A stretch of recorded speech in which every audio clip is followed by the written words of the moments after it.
dun dun dun dun dun dun dun dun dun dun dun dun dun dun dun dun dun da da. Hello, welcome to another Getting Projects Done. Today with me, your host Chris. I guess host? I don't know. Anyway, this is the show all about me getting my crap done. So today, as the thumbnail may suggest, that it's kind of wide open in the air as far as what I'm going to get done today. And I have a lot of little odds and ends to get done. So I figured today is a good day. It's a good day. Good day to die. Good day to get stuff done. And that is the goal for today. And I have like a Necromunda model. I have some relic blade. I have a little bit of sculpting for a model. Well, it's not a model. It's my Bandai action figure. And because I do want to get to painting that. If anybody's not familiar with the Bandai action figure, it's right there. And yeah, I want to paint them. And I have everything pretty much ready to go. I have a whole bunch of supplies. I'm going to paint it not in normal acrylics. It's going to be more of the solvent-based acrylics. So that is going to be a thing. Like I said, I've got a whole whack ton of projects on my desk, and I'm kind of just like getting sick of looking at all these tiny little odds and ends. I got a bunch of little assemblies to do, and on top of videos that I've been, making, I've been doing a lot of Necron videos, tutorials on the Indomitus box set, the Necrons from that set. So, not that I'm getting bored of them, but I do need to break it up because I've been on that project for a while now, since before the box came out. So, and I started working on a Space Marine. In fact, here, we might as well just jump right to it right now. I started working on the Space Marine. Oops, sorry, I kept that there just to block a bit of the light. It's mostly a black. Now you can see it looks really, really dark. Under this light, it looks really, really dark. It's not quite that dark. To the eye, you can see there's color transitions and such.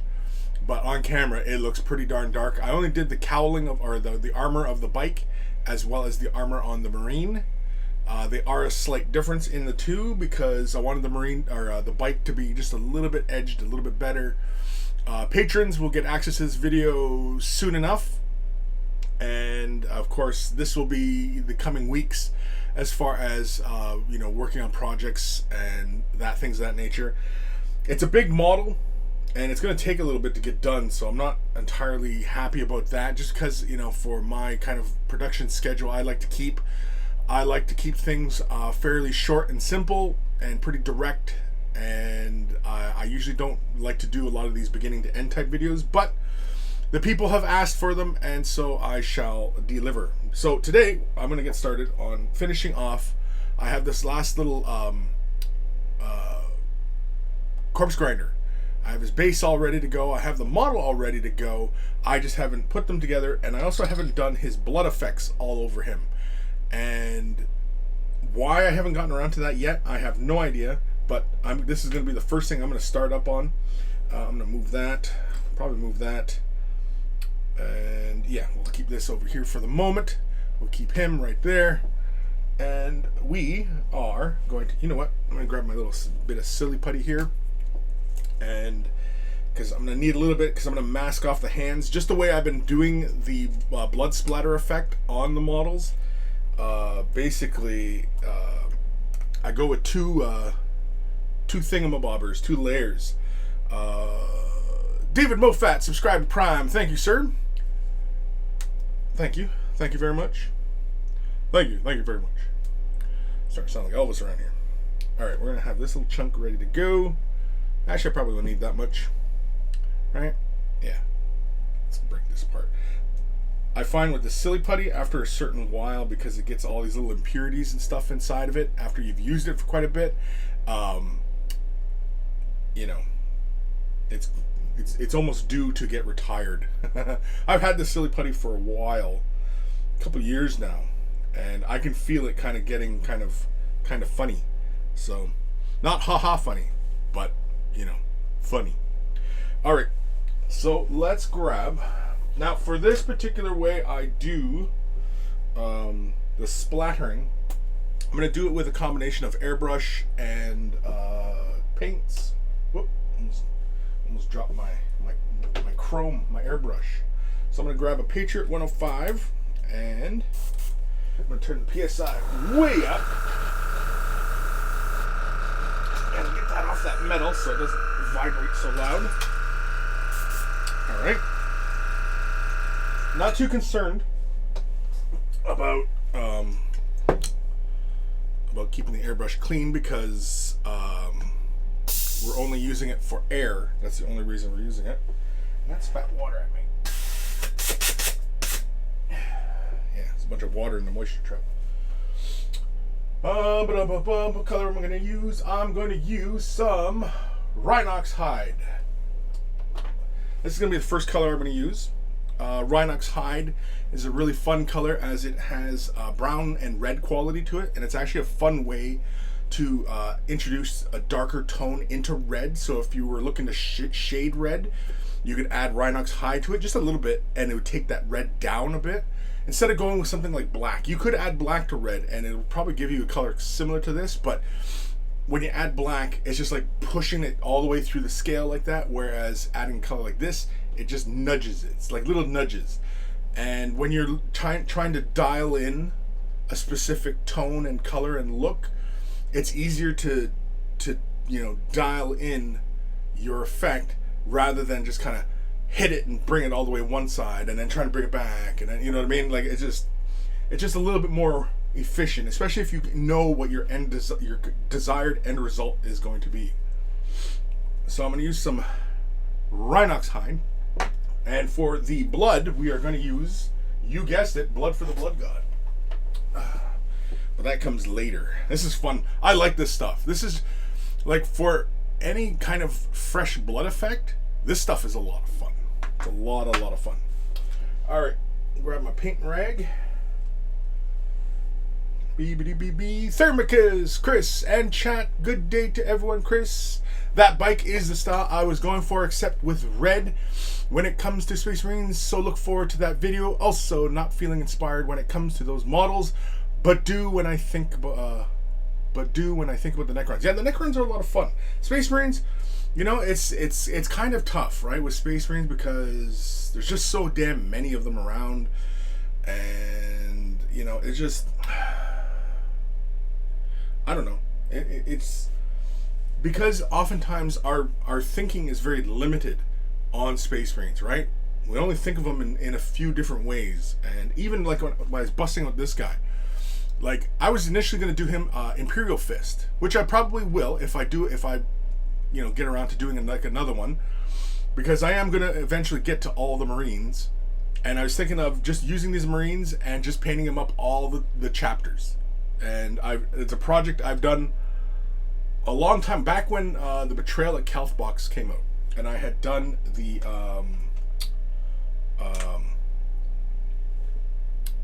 armor in the various pre-heresy chapter colors, and so that was a lot of fun. All right, let's mask it off. Ghost Starman Deluxe. Hey Chris, can't stick around today because I'm busy with university arrangements. Just wanted to drop in and say hi. Hi. Dragon Knight. Good day, Chris and chat. Good day, Dragon Knight. All right. So, whole reason for masking right now is because I'm going to do the legs and the backside a bit, but I'm going to do more of the front because the way I've been doing these is I imagine like this is the color of their uniform, right? Like this white pants with the mint green armor and tools and such. This is the way I kind of imagine these guys in the bone grinder workspaces, right? And I'm doing the blood splatters kind of like in a fashion that whatever they were working on, the blood is splattering up on them and kind of, in an upward direction, right? Because oftentimes they'll be chopping downwards and the blood will splatter up at you, right? So I always am keen to be mindful of the direction of the blood splatter. So it's an upward direction. But then I do like the boots and around the cuff of the pants, around the boots, I do those in much more saturated, like they're wading through blood. If you've seen the other corpse grinders I've done, you kind of know the vibe I'm going for here. So basically all I'm going to do is I'm going to mask off these areas here where I don't want blood to prematurely be. Because on the weapons and such, I'm going to do them in their own direction because I don't want I don't want, like, if I splatter blood this way, I don't want blood hitting any of these areas because it won't make sense visually, kind of thing, right? I know it's kind of silly, but it's how I work sometimes. I'm a silly man, and that's how I do. That's how a Chris do. And it was at this point Chris realized he was talking to himself. All right, so Rhinox hide. I'm going to use this. I'm going to thin this down just a little bit with some medium. We don't really need to add anything like flow aid or anything like that, or contrast mediums. I really don't even really need medium. Do I need medium? Not really. No, I'm just going to use water. I'll just use a little bit of water. We're not going to use that much paint. I'm going to load up this brush. I should make sure the brush is clean. And we're going to use that brush and then the airbrush to move the paint off the bristles. If you're not familiar with this kind of way, I'm sure there's plenty of videos out there displaying this kind of tactic for doing this kind of effect. It's a bit more controlled than, say, using the toothbrush. I find the toothbrush, I end up with this big splattering all over the place. Whereas if I go with the airbrush, I'm a little bit more controlled. I am also going to use, no, not silly putty, this little stick. I'm going to use something to prop the bum up a bit so that I get a more of a straight on kind of angle here. I was going to use some blue tack, but I'm not finding any right now at the moment. No, that's not enough. That's a little wad. Come on. Ah, screw it. We'll just do it like that. Yeah, I'll get it on my hands. Who cares? Actually, I probably shouldn't do it on top of this paint here. Where are we? Yeah, let's go here. Let's do it right here. So we're just going to get a little bit of paint. Thin it down with some water. Just a little bit. Just make it into like a slurry. It's probably a little too much, but worry about that much. Grab that.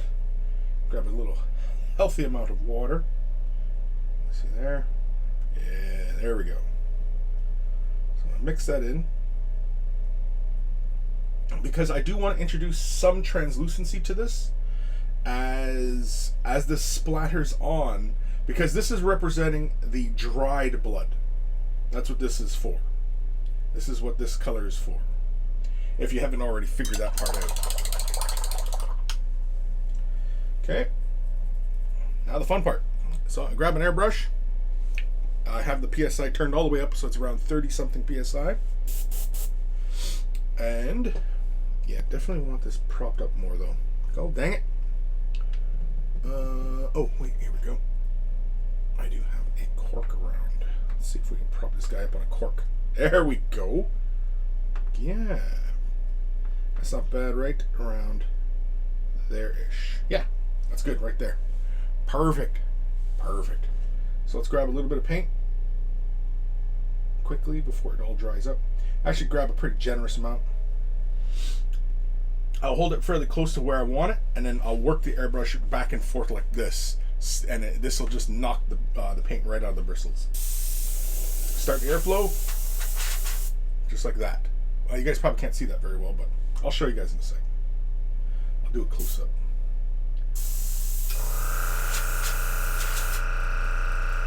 And it gets tons of little splatters all over the place, like tons of little things are going on, little doers, as it were. Yeah, right around there.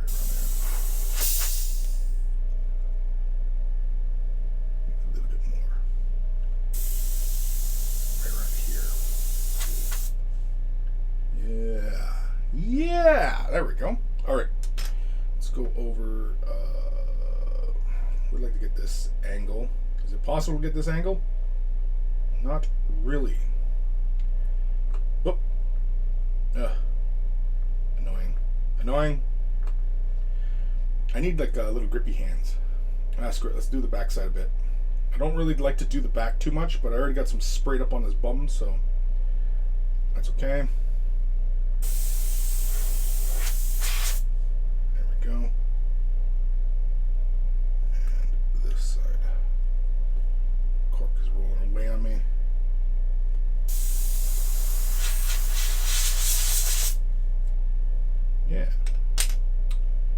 that doesn't look too bad. So, now with that phase done, we will take our masking off very carefully here. Actually, I should rinse my brush off first. I don't want the paint drying into the bristles. And all I'm using here is just a, what would this be, about a number 1, number 2 sized brush. This is an army painter brush. It's synthetic. This one actually I use a lot with like Tamiya paints and like more solvent type based paints. I don't use my nice sables on synthetics and such, just because oftentimes you should be cleaning you know, those kind of paints off with mineral spirits or even alcohol. There we go. This needs a second to dry though, so I'm going to grab my trusty rusty hair dryer, speed that up, because I'm going to put the masking on top of that, because I don't want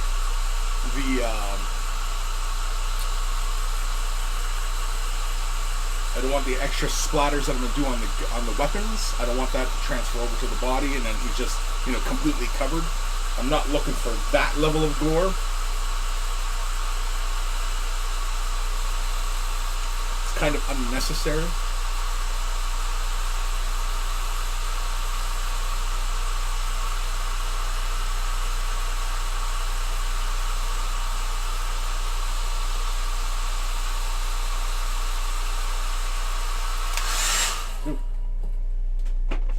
Got away on me.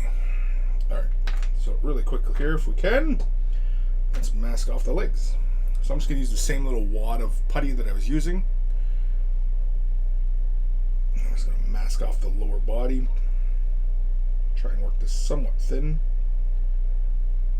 Yeah, it's all dry.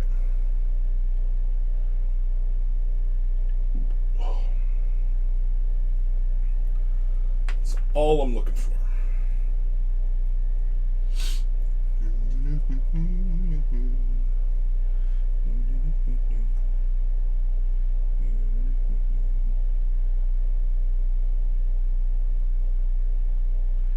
There we go. Let's start on this side, I guess.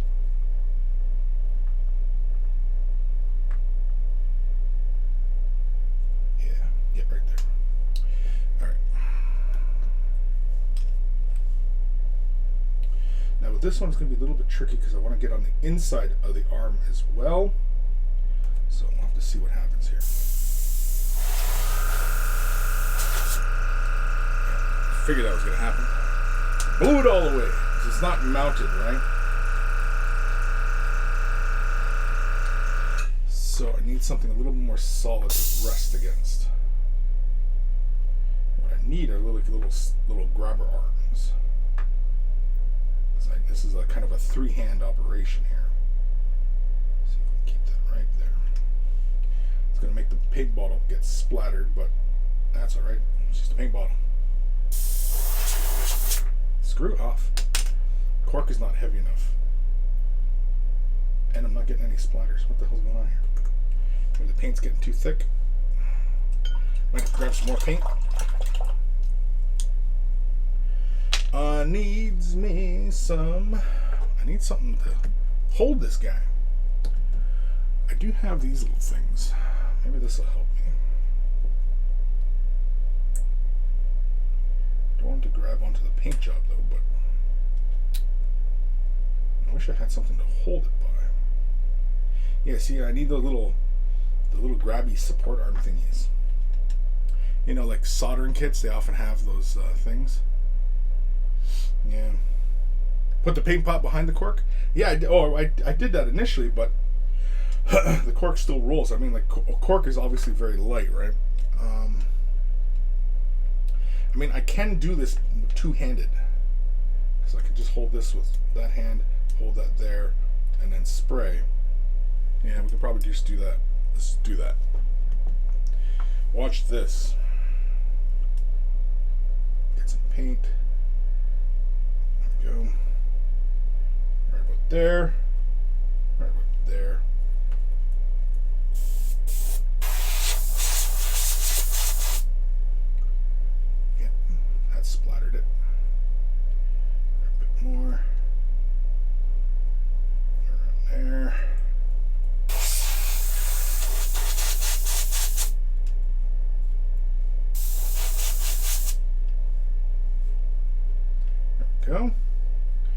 back. Can I get some on the... Oh, I did get some on the underside.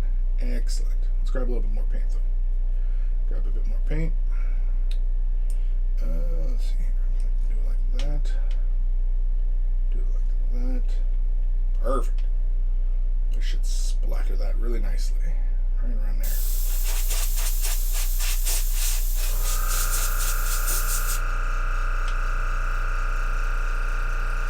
Yeah, that's all splattered. That's all splattered.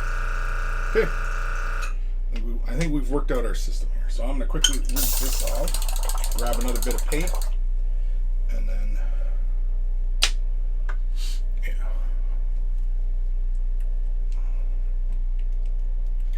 All this to create a blood splatter effect, eh?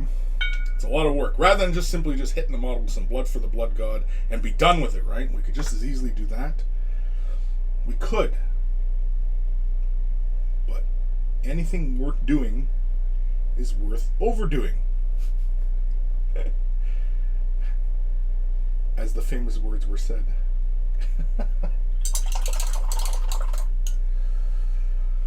All right. So, grab a little helping paint. Right around there-ish. Yep, that's where I want it.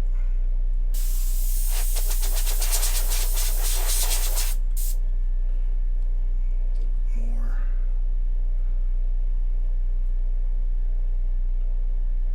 There.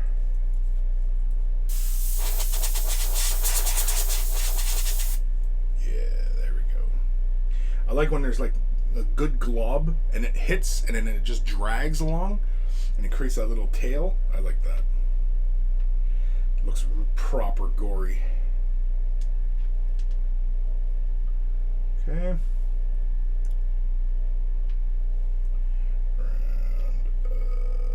Right around there. Because I'm also trying to think of like the direction in which the blood impacts onto the weapon, right?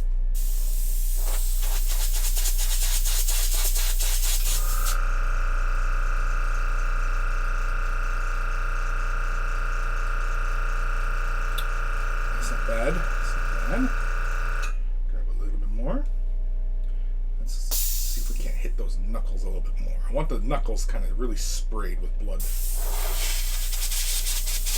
Like that. That's it. It's a little bit much on the axe head, but that's fine. Because they're weapons, they're covered in gore, and everything like that. I'm okay with that. I know you guys probably can't see that very well. I'll zoom in a minute here. Now with this color here, I'm actually going to hit some spots along the legs that are not quite as saturated as I want. Because like underneath the knees, there's still a little bit of white showing through it, and I don't want that. So I'm going to thin down this color here a bit more with some more water. I'm going to use this brush that I've been using. That's fine. I'm just going to saturate these areas and also catch the bottoms of the pads. I'm just going to let this build up. Yeah, actually, let's hit the bottom of his robe as well, or you know, his thing here. You know the thing with the things. Yeah. So I want that more stained look on the bottom of his pants, like he's been trudging through blood-soaked environment. He's just covered in blood. There's been just no rest for this guy, just playing in goopy bodies. Yeah, that's good.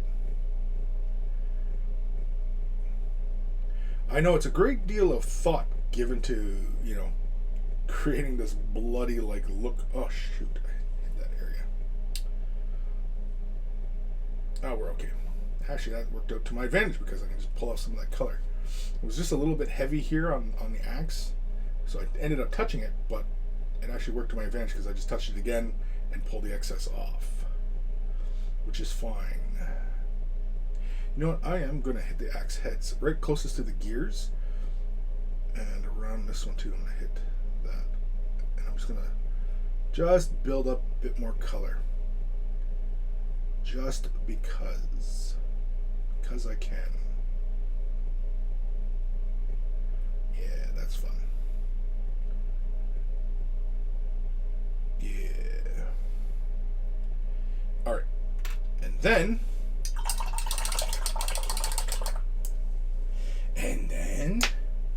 So, that is that.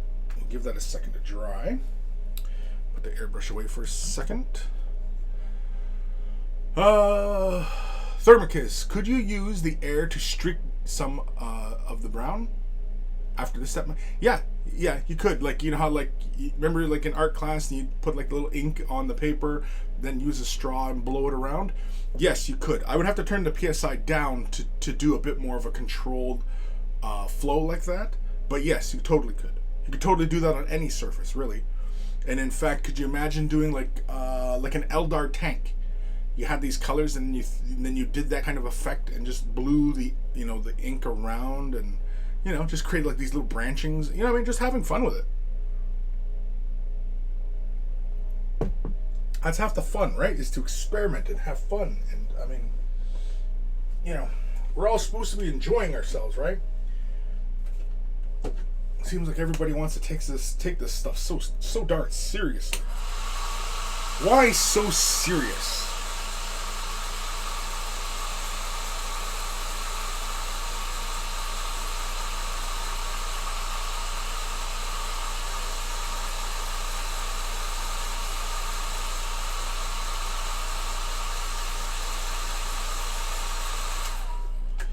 Alright, here, let's show you guys where this guy's at here. Hold on.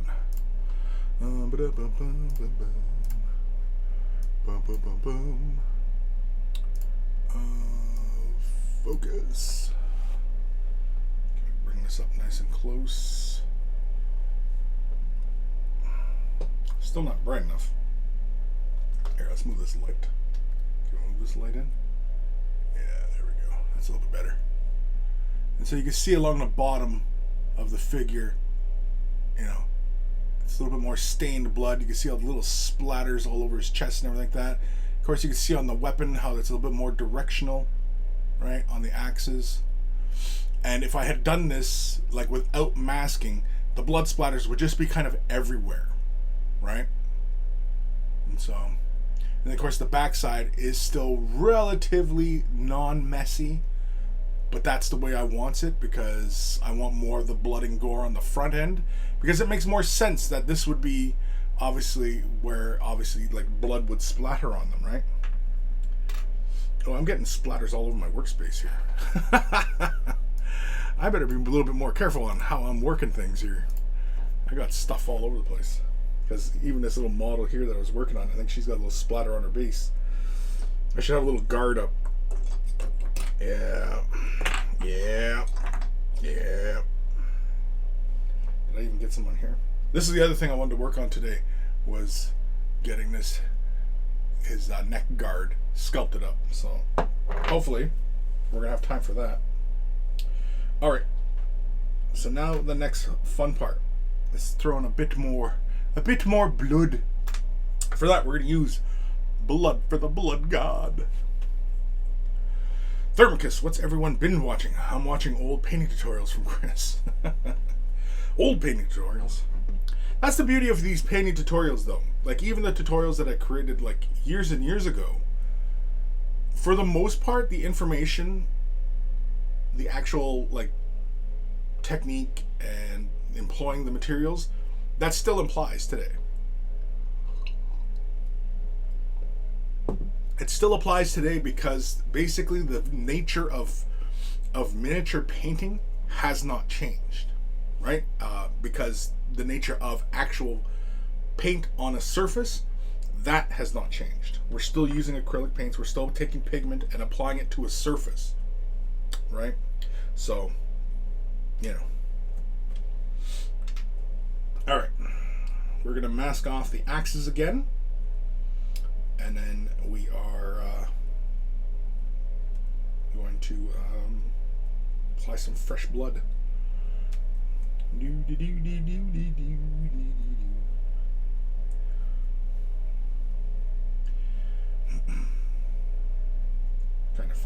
busting into a foghorn leghorn at that moment.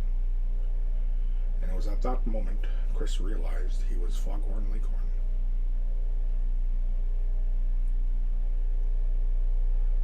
Go.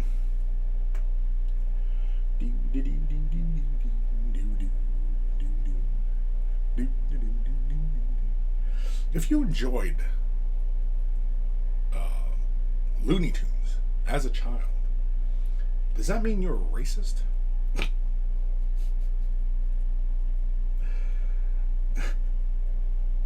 Just a thought for the day.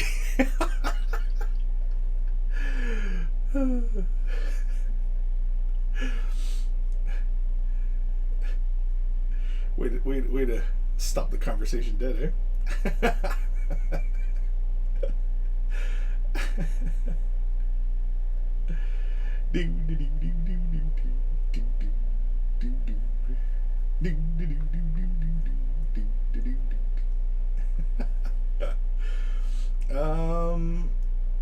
I think like that. Now this last time he didn't move around because the stickiness of the putty, you know, it stops it from sliding around, so it holds him in place. Oh, I should be careful too not to get splatters on the Marine. Oh man, I got see, this is why I got to get stuff done, because I got too many little things on the go here on my desk, and so I got to get this crap done. Dragon Knight, no, you got a sense of humor.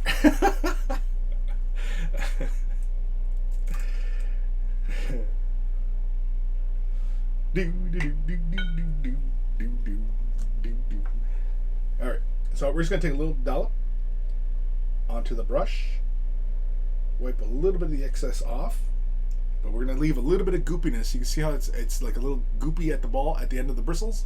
We want that because it's going to be a fairly heavy amount that's going to hit the surface. And yeah, we'll start this leg here. And whoocha. Oh yeah, there we go. Oh, that's bloody.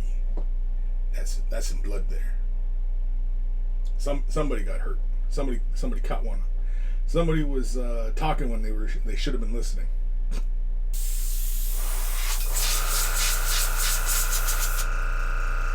Oh yeah, I like that.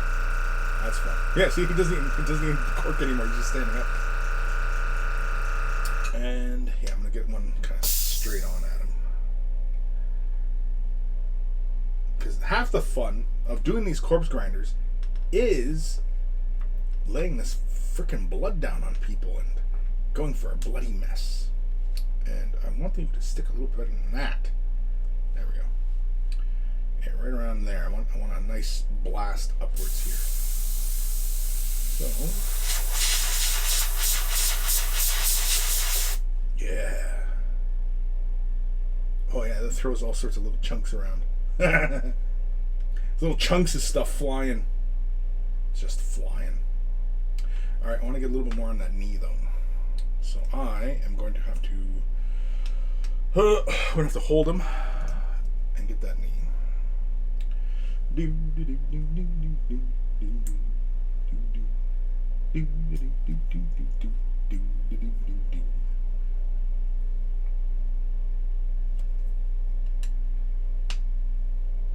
Just like that.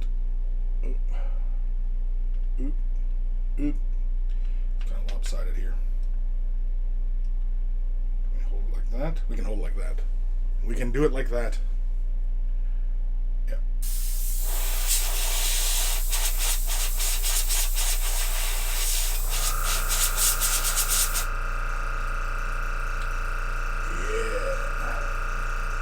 Let's get a bit more on this side right here in this leg.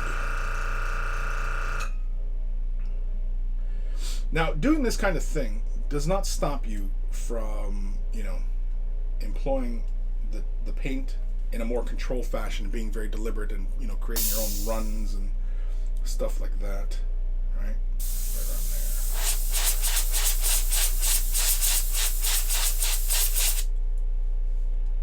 There we go. Oop, jeez, get water everywhere.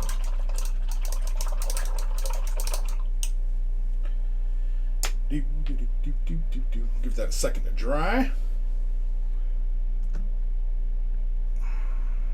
close this for a moment. Yeah, that's fun. Oh, I got some nice, good kind of goopies that just went, like, kind of hit and splat. That's fun. I don't bother doing the backside because, again, like I said, this, like, the backside would be dried blood, right? So he's kind of like, you know, we're kind of telling a story as we're doing this, right? And yeah. Of course, now it doesn't feel quite as bright as he did before now, right? You can see there's a lot more of these browns, and now we're throwing on these reds. Getting a nice, good splatter going. It's fun. I enjoy this.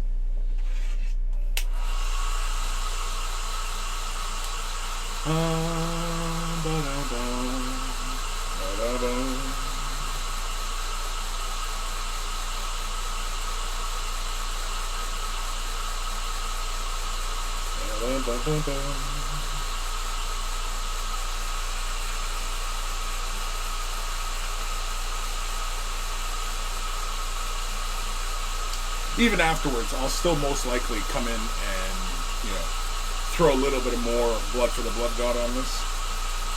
Like I said, I want to add some little points here and there where blood is, you know, gore is kind of collecting and just that kind of stuff. Like, if you're into, like, you know, horror films and stuff, definitely these are the guys for you. Yeah, I definitely have to replace, I think, some of that paint there. It's kind of wearing on the edges. Pull off the mask.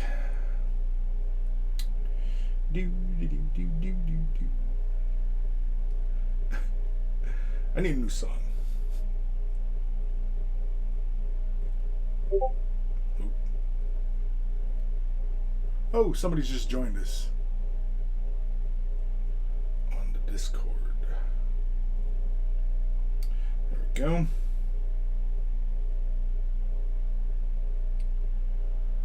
Yep. Yeah.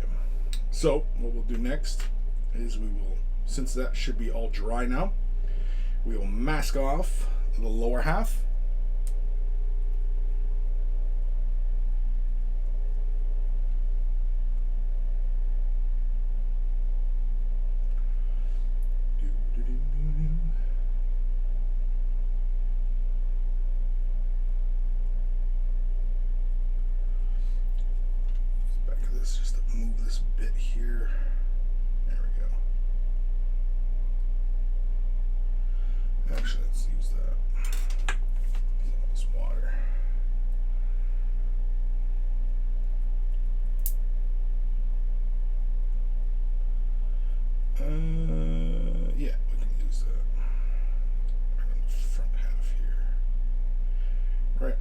Front end, come around like so. Actually, I think I want a little bit. No, we should be fine there. Yeah, it'll be fine. It'll be fine. Do do do do do do do do do.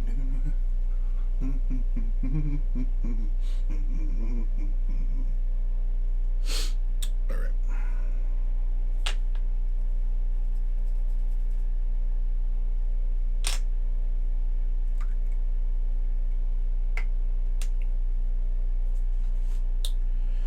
All right, we're gonna need this here to hang on to them.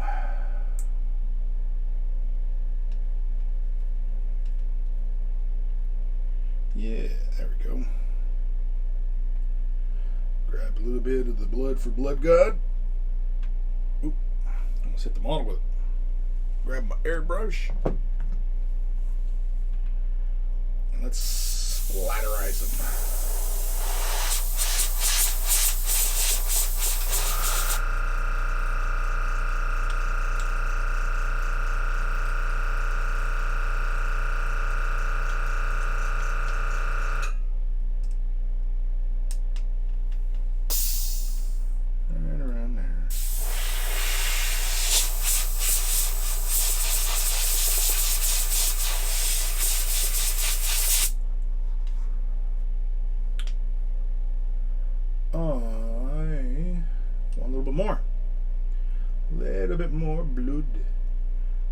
for the blood god. Got a big old wad right there.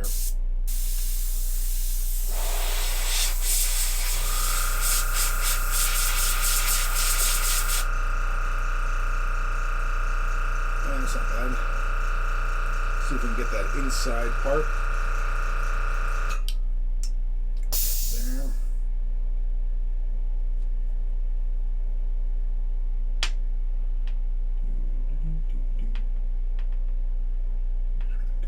There we go. That's perfect right there. Whoop. Having a hard time holding that.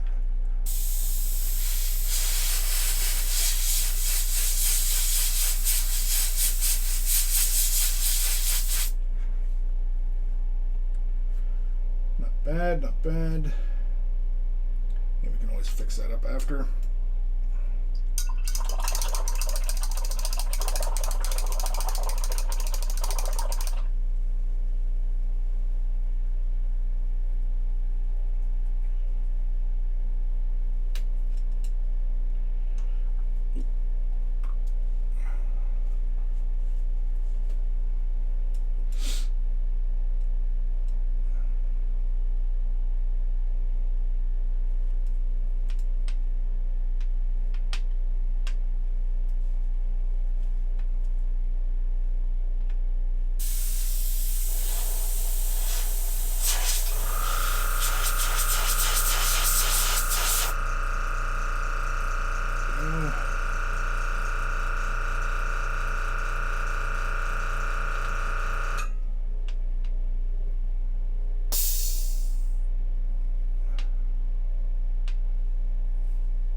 That looks alright.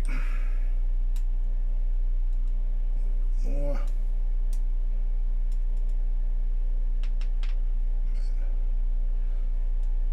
This is where you really need a lot of manual dexterity here. I'm trying to figure out how to hold these two things together. There we go.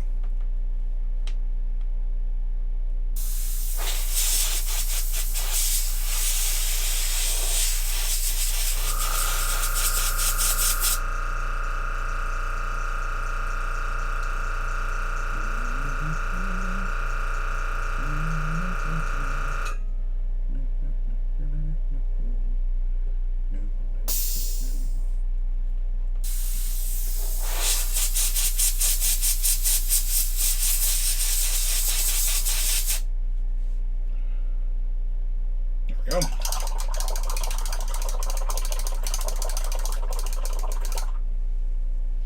Wash off the brush. Close that up.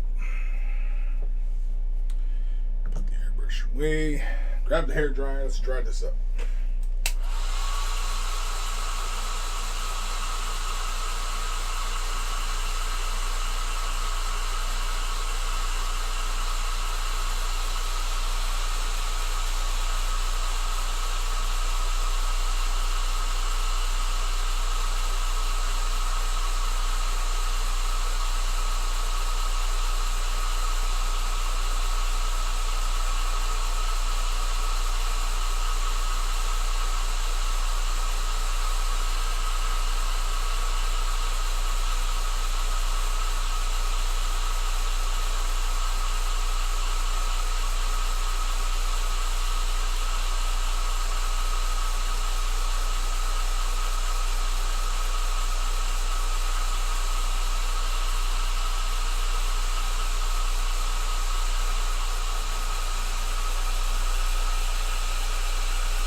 go.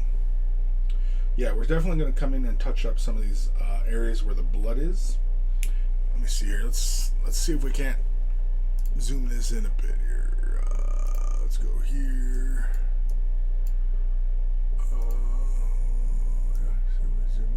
Zoom in. Let's change focus a bit. All right. So I should be able to see some of the blood. See how it's all splattered. Gives you a nice gory effect. See on the axe head. All right.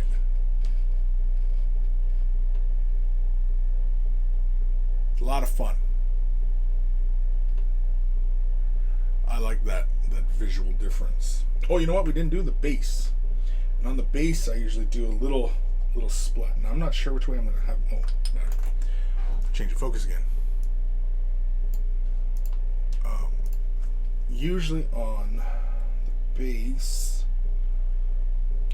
I'm going to figure out which way he's going to stand on it, which I think something like so. So I'm going to hit it this way on this base. Use a little bit of the putty here just to keep this thing seated so it doesn't blow around on me. Yeah.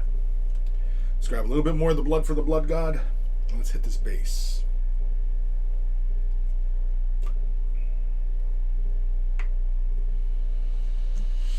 Right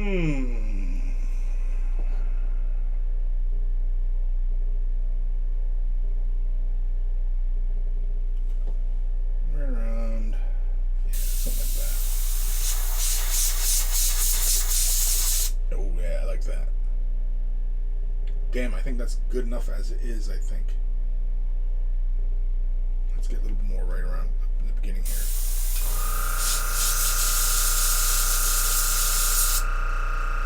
Yeah, I like that. I like it. Right like that is fine. Just a little splash of the blood.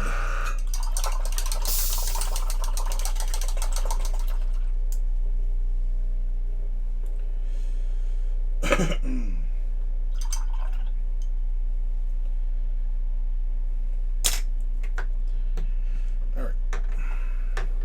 So, we'll give that a second to dry.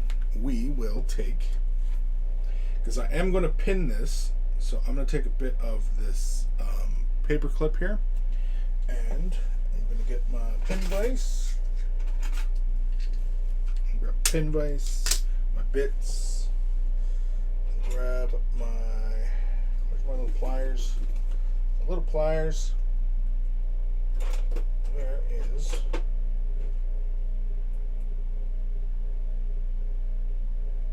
where's my cutter for wire? Is that over here?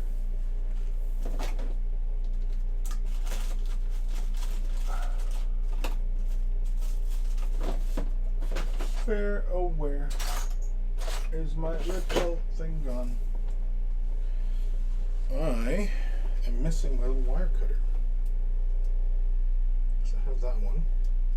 I don't really like using that one because that's my plastic cutter.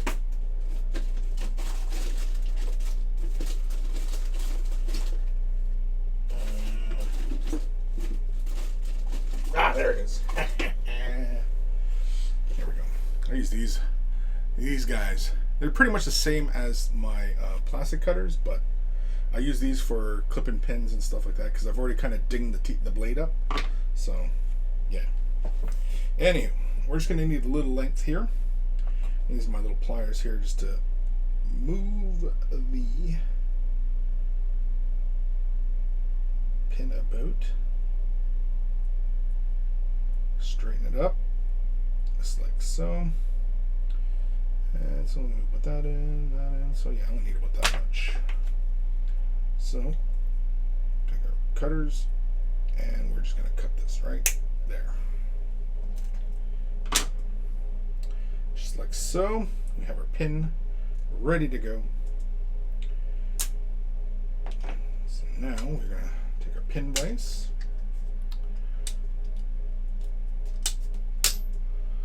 Thermicus. Imagine going to the doctor for a cold and that model walks in. We need to amputate your arm. but it's just a cold. Can't be too careful. Yeah, pretty much. Pretty much. You definitely don't want to see your doctor dressed like this, right?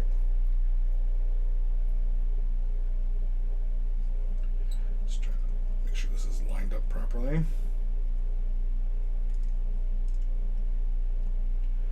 There we go.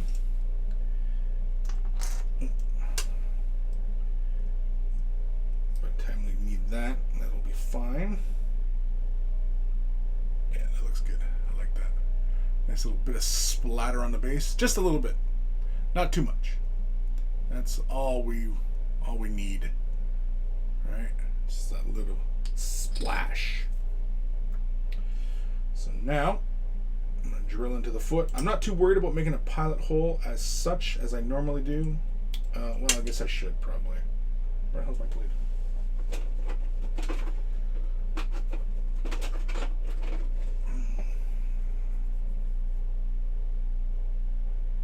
Put it right around there, back by the heel. Back by the heel. So this is the whole point of this, is just to start that pilot hole.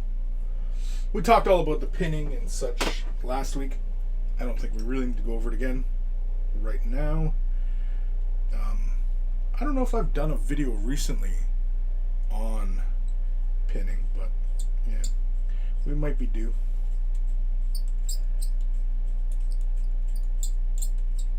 Try not to apply too much pressure both ways. This kind of step probably should have been taken care of when I was assembling the model, just because you run the risk of messing with your paint job. But if I had already sealed the model, I really wouldn't be too concerned about it,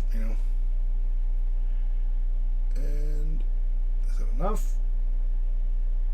Yeah, it feels like enough. Yeah, it's enough. Oop. So now I need my super glue. Super air glue. The gluiest of supers.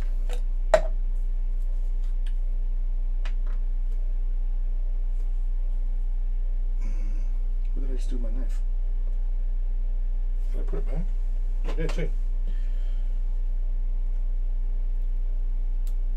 The end of the nozzle here is starting to build up some debris.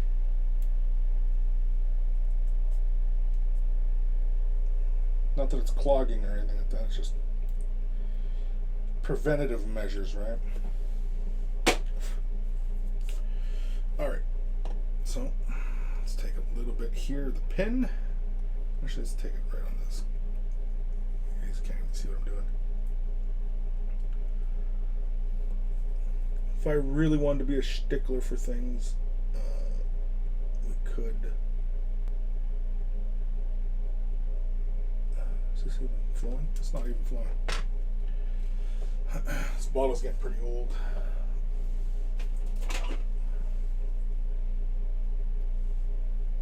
Yeah, it's starting. There we go. Yeah, it's starting to get thick. I've had this bottle for a while. Mind you, I don't really use super glue too often, but when I do, I like it to work.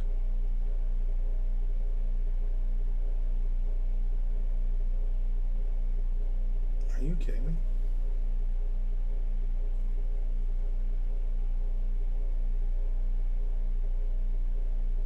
Yeah, it's getting really thick. There we go. You can see how it's like getting stringy. There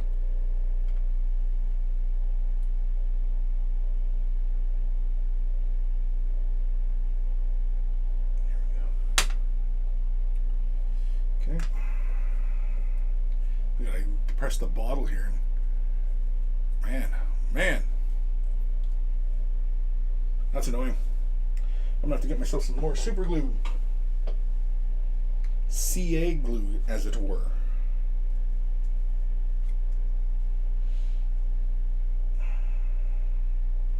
This is getting thick. I thought maybe it was a clog, but I think it's the glue getting thick. So now, I initially wanted it about there-ish. So I'm just going to take a little thing here, scratch in where I want this. Around there. Just make a little mark on that surface. Take my hobby knife.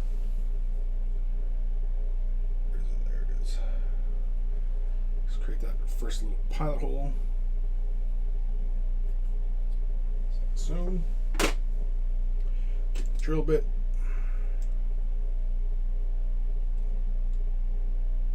So.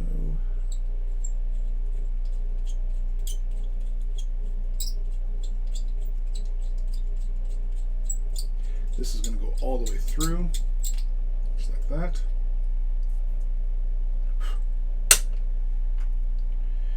To make test position, so something like along those lines right there. That's how I want it. So I'm just knocking the extra plastic off. And something like that, so his foot is straddling both spots. Yeah, see, we still have tons of pin under there, so we'll have to cut that off. But that's what we're going to do here in a second. So we're going to apply a little bit of glue right at that contact point. If we can get the glue out. Actually, let's do it to the pin. Screw it.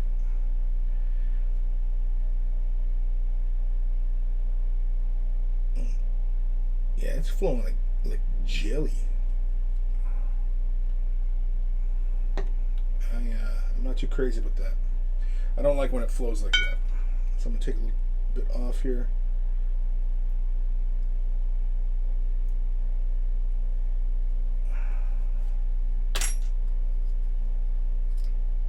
I didn't bother putting glue on the other foot. Not necessary. So once we make contact here, give it a firm press.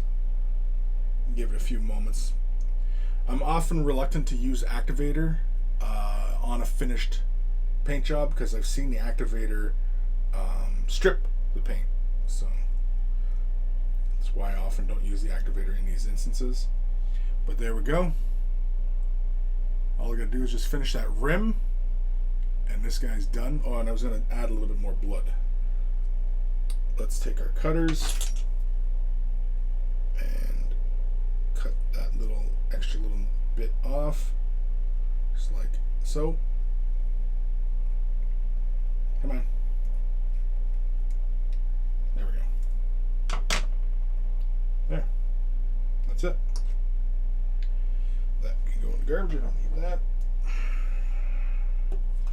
CA glue can get put back. Remind myself later to get more CA glue. Put the cutters away. The pliers. My little pokey. Drill bit. Don't need my drill bit no more.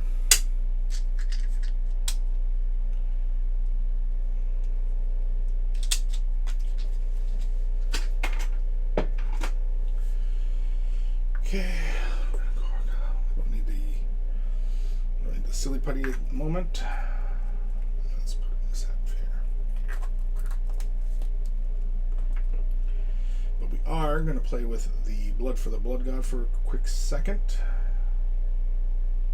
Yeah, because I want to add some to the boots. Make the boots look like they're splattered in blood and such. So what I'm going to do is I'm going to take a little bit of this blood for the blood god. I'm going to use this smaller brush here. Yeah. Thin this down a little bit, just with some water, and apply it. It'll still finish glossy and such. Just a little bit of water, just like so. Thin it down. Yeah. And then just give the boots just a quick little layering. Just like he's been wading through the blood. The blood.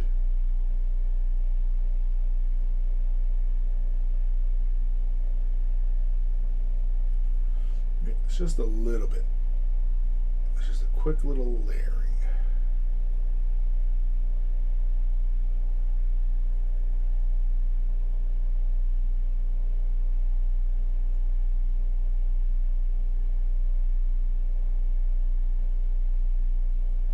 Do a little bit on his apron as well. Just basically stippling it on. Like so.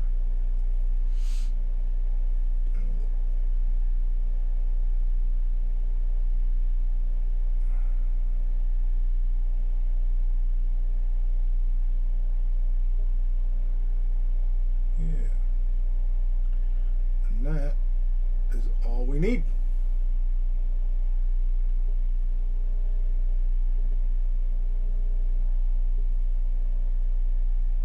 Yeah.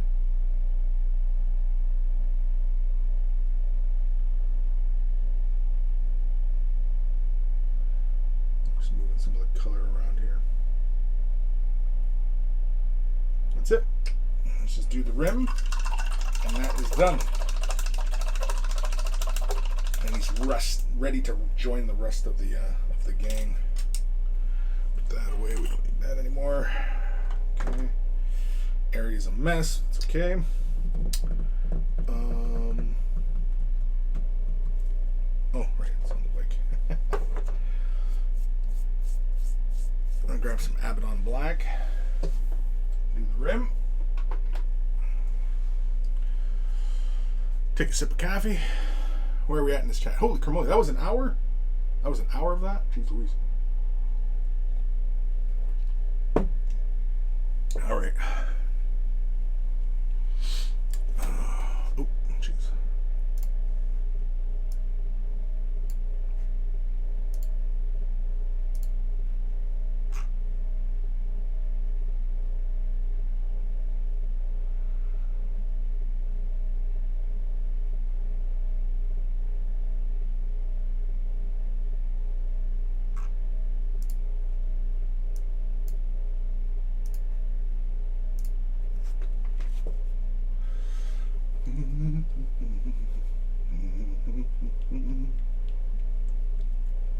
So we're just grabbing a bit of Abaddon Black, slap it onto our palette, do the rim, and be done. Be done with it. Aye, be done with it. There we go. I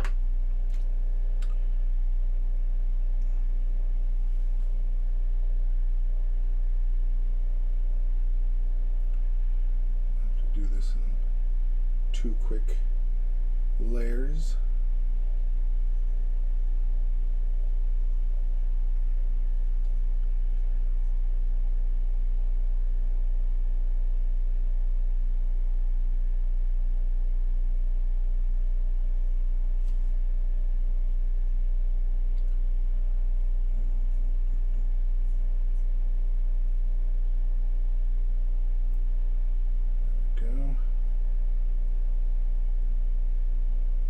Next thing I want to get started on too is the character for the corpse grinders. I picked this dude up. I want to get started on him soon enough. Haven't even busted him from his sprue yet. And he's got some like little tiny intricate little things, like these little spikes on the shoulder pad. You look, and on the sprue here, where is it? Oh, I can't find it, but oh yeah, there it is. There's resin in between the spikes that has to be carefully cleaned out. So I'm gonna have to be careful when I do them. Oh, I use the hair dryer. That's not moving fast enough.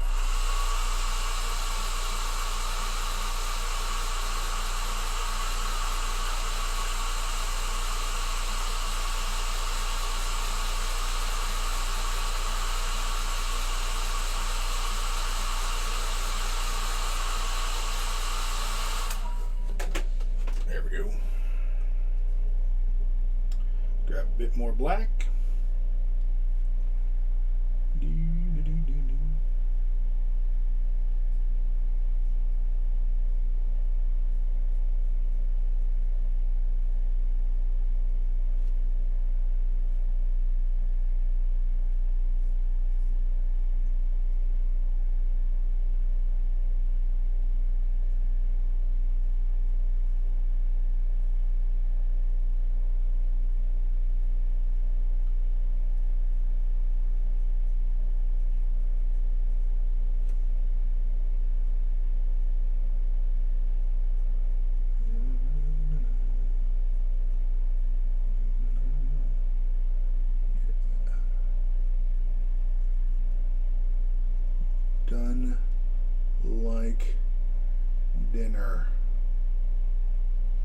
Just trying to smooth out my brush strokes here.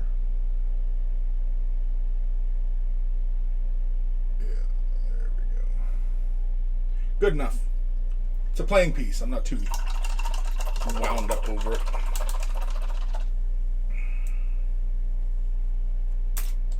So, put those colors away.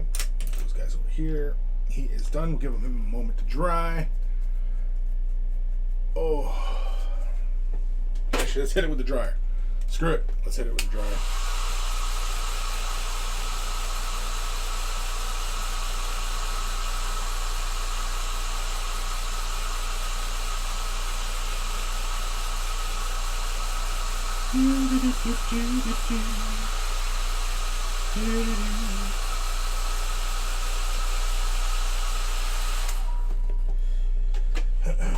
I will say though, these corpse grinder models, they were a lot of fun to paint. A lot of fun. I don't know if you guys can see that well enough. Here, let me change the focus again.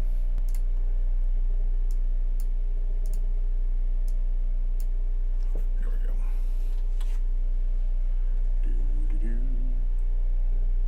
Yeah. So you can see the little blood splatter on the base. On the weapons.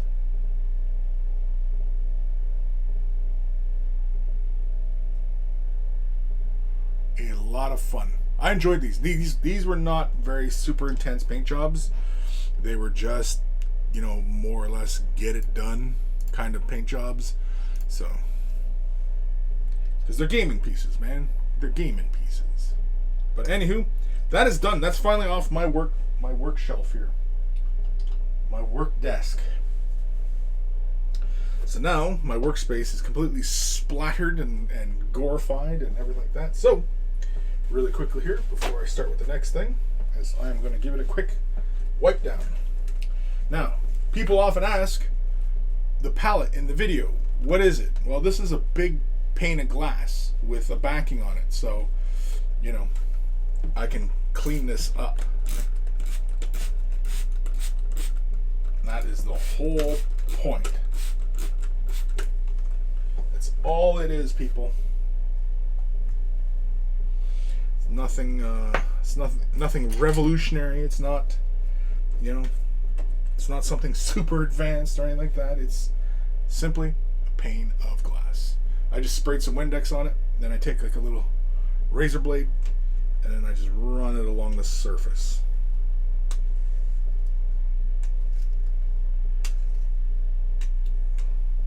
Almost like I'm going to do big coke lines with paint. I'm not. But you don't know that. I'm not. But you don't know that. Yeah, there we go.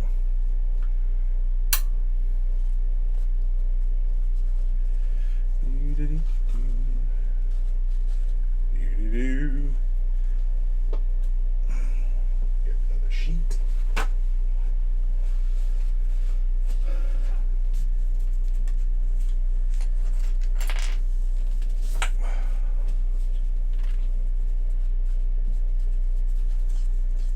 Still more splatter over there. Still more splatters everywhere. Let's grab the blade. Whoop. Let's grab the blade before I end up cutting myself here. Get some of these little splatters off. These little dots everywhere. Yeah, there we go. Do do do do do do do.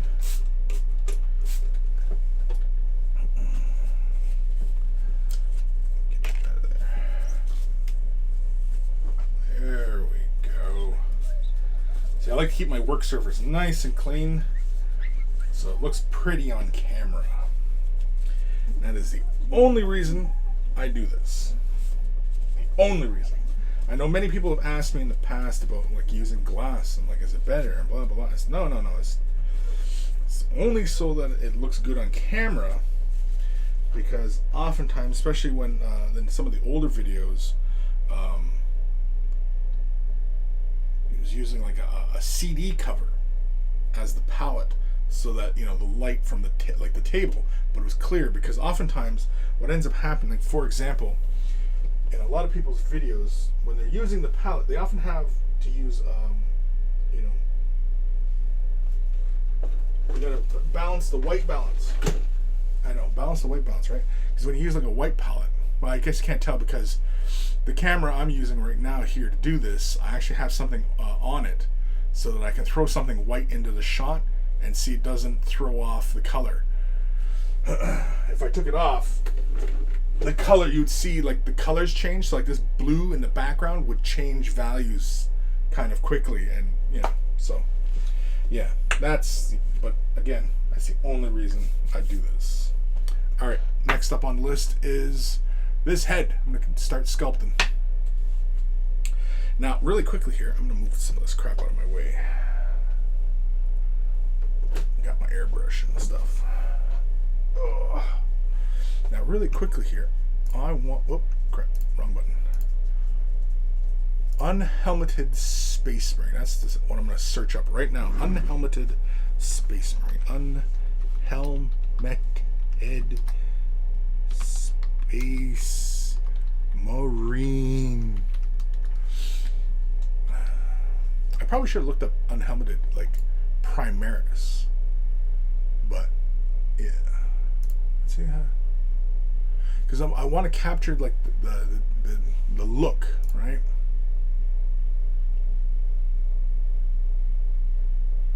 See, I'm looking at like the Primaris. Yeah, I think he's Primaris. Yeah, he looks Primaris. Primaris captain who's holding the plasma pistol, and I'm looking at the way his back piece, like on his head, looks. Because if you recall, the way I did the Rock's headpiece, yeah.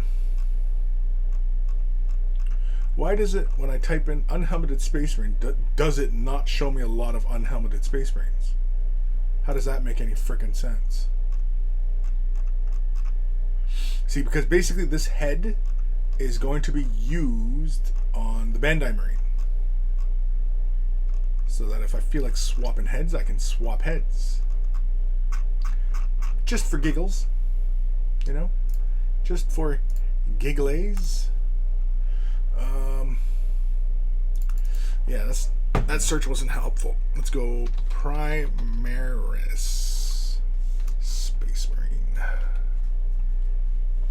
Let's find an unhelmeted guy. Nice close-up. Look at this guy. Yeah, see this one here, I see some of them, unhelmeted Space Marines, they got the bits that come up their ears, and they also have like a chin piece, and I don't know if I want to do that.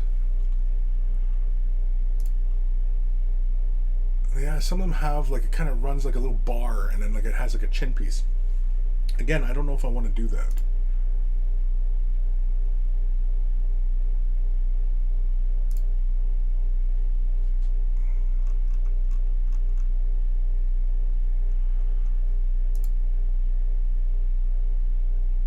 Yeah, see here. Can I show you guys really quick? I think I can show you guys. Where am I? Can I show this? That's not it.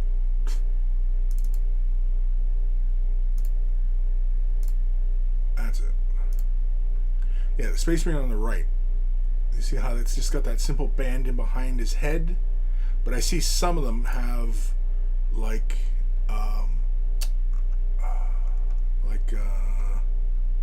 this guy. Yeah, see, he's got like the chin thing under his chin, and it runs along his jaw, and he's got the bits that run up his ear. I don't know if I like that look. Whereas I do like this. See, like that one here, it's got a little bit more doodads going on his back head collar thing going on.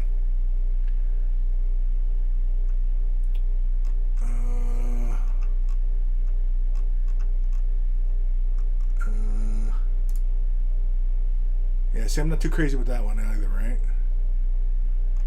I mean, it looks kind of cool, but that's cool. Yeah.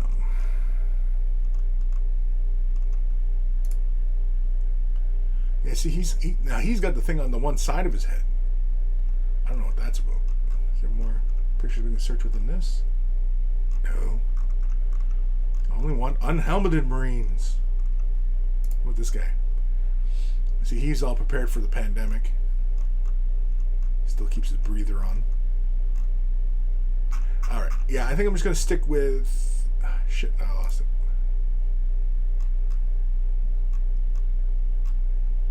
Which one was it? God dang it. It was this one. Yeah, I think I'm going to stick with one pretty simple. I think we're going to stick simply. That's the plan anyway.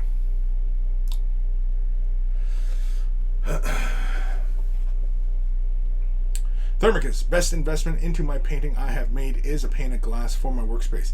Yeah, I mean, it's not necessary because, see, the thing is, though, is doing, like, you know, any kind of cutting, assembly, stuff like that, where you need to work and chop on your surface, this does not work out well, right? But, I mean, like, I have a big cutting mat that I can, you know, just bust out, put on top, work. I actually don't like doing it on top, though, because it potentially could scratch up the glass. So now this is a big piece of tempered glass, and it's pretty thick. It's about, I don't know, probably less than a 1/4 inch, but it's pretty thick, and it's a big sheet of tempered glass. And in fact, it was Mini Wargamer Joe who helped me out with this. If anybody remembers Mini Wargamer Joe. All right, let's grab our tools.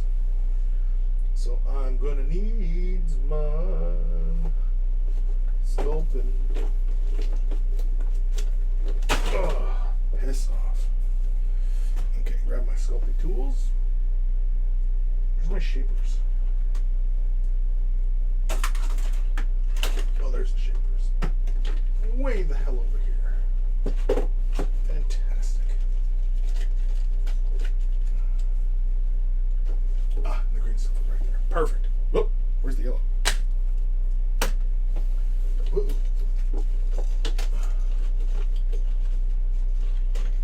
Oh, piss off, pellet.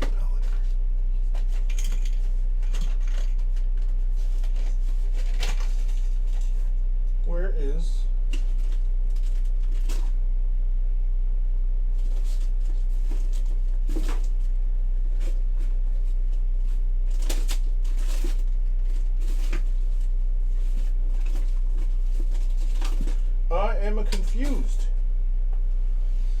I'm confused.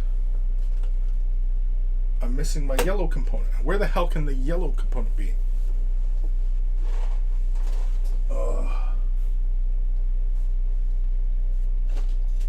Seriously.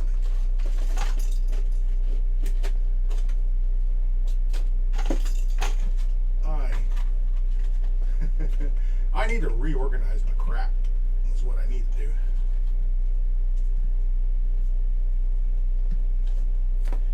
Where is the yellow compound?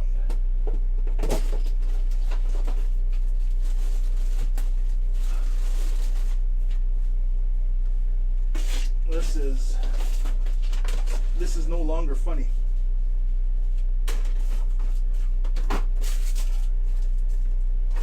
I'm no longer seeing the humor in this.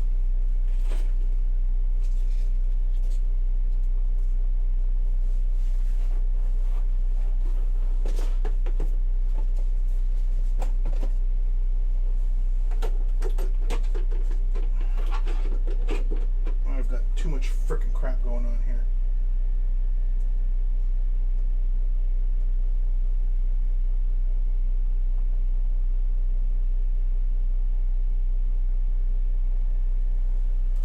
I'm sorry, folks. I'm just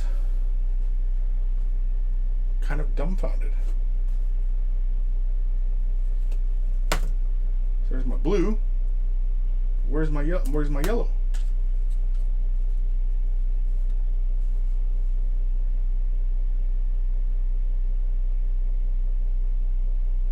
I'm the only one who comes into this office, so I don't understand where stuff disappears to. I just cleaned up the other day, but I need that.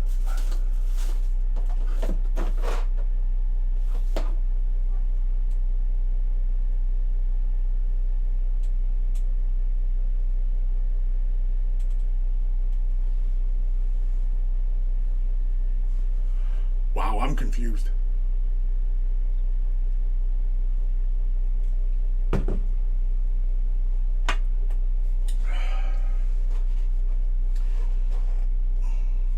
Sure sign that I definitely need to go over my work area again.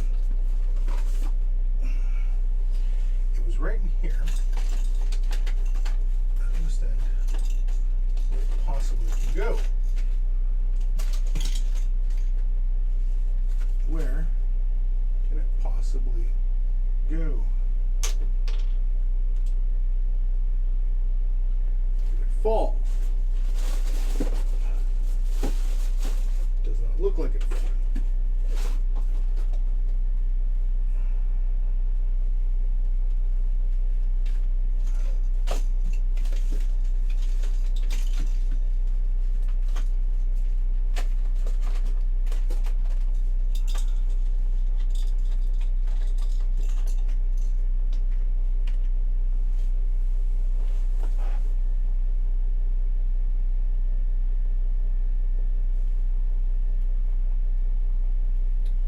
I'm trying to think of like what the hell the last thing I was using it on.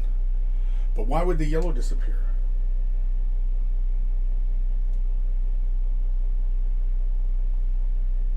People, what is going on? What is going on here? Somebody's playing a joke on me or something.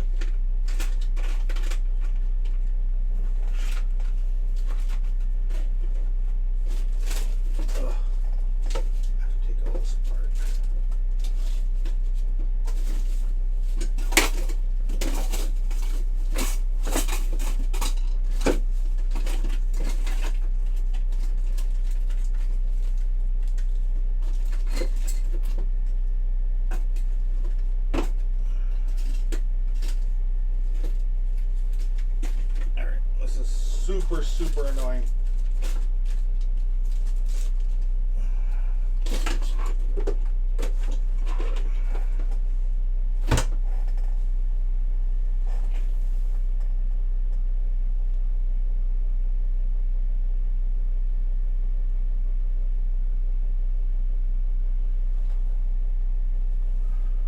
This almost doesn't make any sense. This doesn't make any sense why that would disappear on me.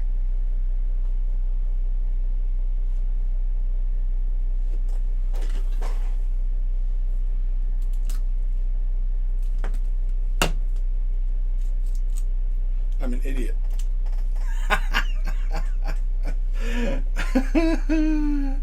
I'm an idiot. It's because the two lengths are so short now, they don't fit in the tube like they used to.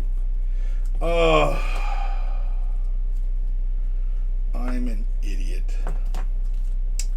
All right. Well, now that panic fest is done, grab my shapers.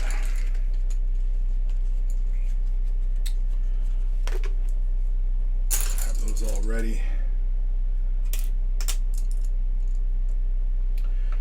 Okay, so we don't really need that much because we're going to do that back collar thing. I've already pretty much started it, but I'm going to reinforce it, shape and straighten it out. And yeah, but first of all, I had shown patrons typically how I get like nice smooth green stuff, and yeah, so that's what we're going to do today. But first I need to clean that surface. To do that, I'm just going to use a little bit of iso alcohol, paper towel, and just give the surface a wipe down. Thermicus, yeah, for cutting, yeah, not the best, but because it gets extremely hot here in central Texas, I can keep that painted glass relatively cool so the paints dry out slower. I could use a wet palette, but I'm not getting that out for washes and quick highlights or small amounts of paint when not doing assembly line. Sure, yeah, it all depends. Wet palettes are good. But yeah, if you don't find it helps with your workflow, then yeah, you don't need one then, right? But at the very least, just about everybody should be using a palette. And yeah, if it's just simply pane of glass, then yeah. So anyway, I'm just quickly giving this a bit of a wipe down here with alcohol, just because of the nature of how I work with green stuff, and because of the handling of this bit. So there we go. And we'll keep that paper towel handy just in case we end up using it or needing it. Because waste not, want not. Alright. Grab out some more trusty, rusty sculptage tools. Which ones are we going to need? We're most likely going to need this one. This one got the little flat end on it. Yeah, this is the good one here. I like this one. I like that. We'll use that one.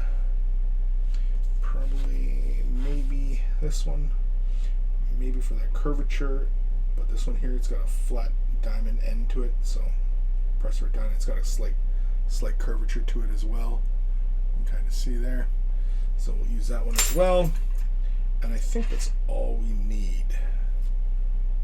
So I got the shapers as well. The shapers are kind of my fine tuning. I don't do a lot of the bulk of moving green stuff around with those. So yeah. All right. Just pull some of this sticky tack. Yeah, I should be able to just hold on to the head like that. So we're just going to bring that piece here.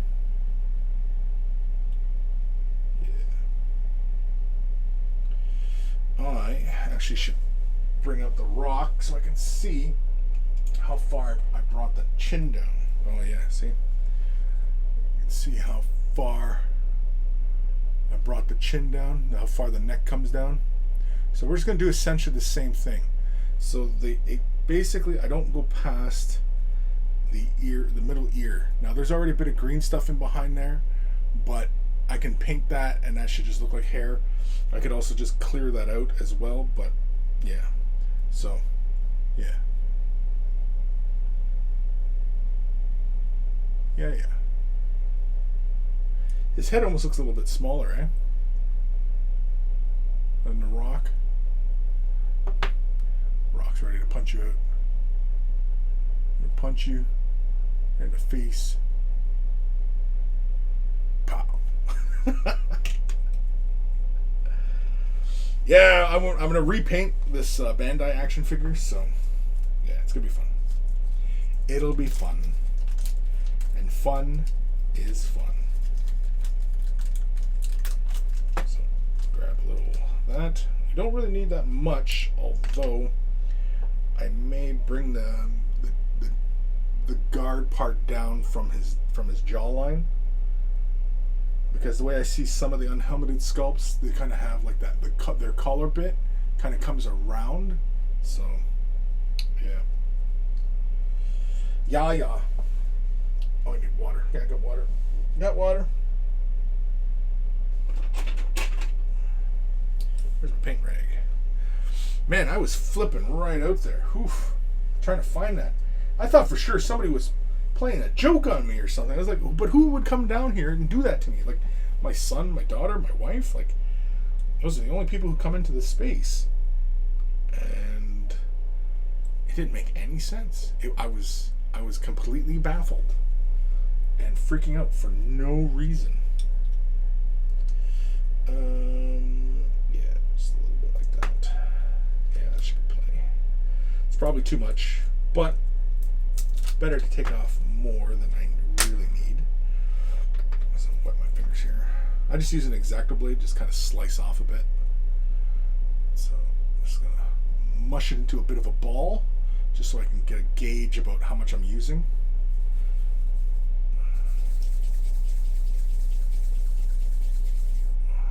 Yeah. So that's about, I don't even know. It's pretty big actually.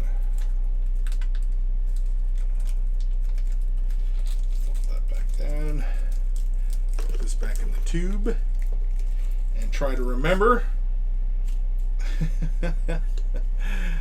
that tubes are in there. It's because I've used so much that they don't fit like the whole length in the tube. So it looked like there was only one of these sitting in there. Oh, I feel foolish. Yes, I do feel foolish. Alright. Typically, whenever I'm dipping my blade in, I should give it like dunk it in the water. And let's grab that much. No, that's probably too much. Let's grab that much. That feels about right. That actually might be too much. Let's give it a quick look here.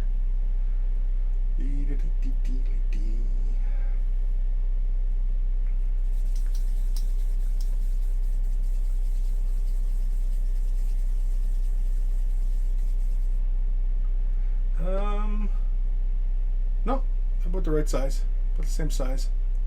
So we're good. It was a good approximation of what I needed. Sometimes I do that. Sometimes I look like I know what I'm doing. Sometimes.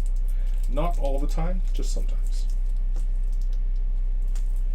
Sometimes I'm lucky to barely make it out alive. Alright, I'm going to put the rest of this great stuff away. Knowing now, mental note, that's a lot shorter. Yes, I still feel pretty stupid about that. Yes, I do. Oh. Alright, put my X-Acto blade away. Just give it a little wipe down.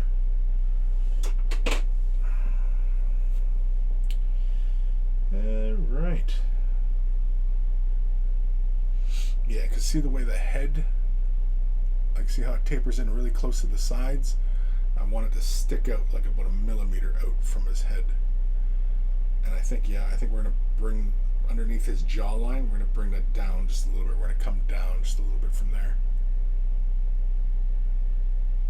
You know what, here, we'll do a side by side. I'm going to pull Rock's head off. And, oh, pulled the whole collar out. I didn't even know that whole collar came out. That scared the crap out of me. I wonder if I can find this bit. And that way I could just have, like see, you can still see I don't even clean up the green stuff underneath. But anyway, there we go. I don't need that. So, yeah, I think I'm going to do the same thing what I did for the Rock here. You can kind of see how in front of the collar bulges and then comes down, but then there's a difference between the two. I'm going to do the same thing. Yeah. It's kind of hard to see on camera because it's so dark, but yeah, because it's black. But I think we'll do the same thing. So the two look like what the same size now, right? They don't look odd. Initially, I was like, oh, that looked kind of weird. Like, looked like Henry Cavill's head was a little bit too small. Which way does this go? Here we go. There we go. Yes. Let's put this head back in place here. If we can. There we go. There. Boop, boop, boop, boop, boop, boop, boop. Beep, boop. Here's head banging.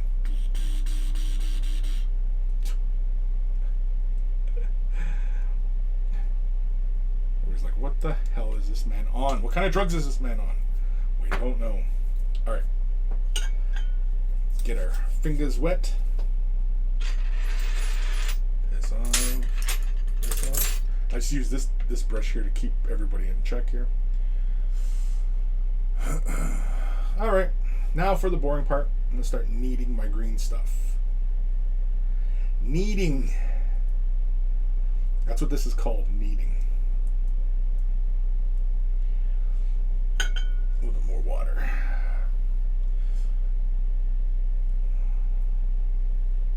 The water won't hurt the green stuff. It prevents it from sticking to your fingers.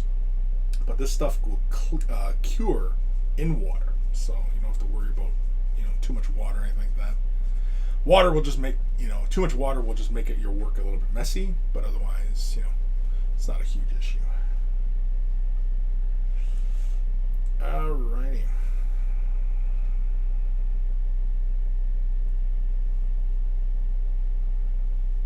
I think this might be just enough. I'm gonna make sure I get the back piece first before I try to flush out the front portion of his collar. So, but this is something that I've wanted to get done. This is, I mean, anybody who's been following me for any length of time knows how long I've been sitting on this head, that I've wanted to get this one done. And even painting my Space Marine, I still have not painted it. If I'm feeling super ambitious today, I might actually get to the bolt gun. I don't know if I'll film it. It's the problem when you become a content creator, that everything you do, you kind of feel it like you should be filming it, you know, because it's something that you can monetize and, you know, help pay the bills, as it were, and, you know, all of that. All right. Slow this down. All right. So, do I really need to have his head mounted like that? Probably not. Probably just hang on to it. And just put a big wad right there. It's only about 1 millimeter, so it should be fine. Let's take about half of this. Let's take about half. Yeah, half might be fine. A bit more water. Make sure your fingers are always wet when working with this stuff. Again, like I said, you don't have to worry about, you know, it affecting the green stuff, because this stuff will cure in water. You could leave this in water and it'll cure. All right, so I'm gonna do something like that-ish.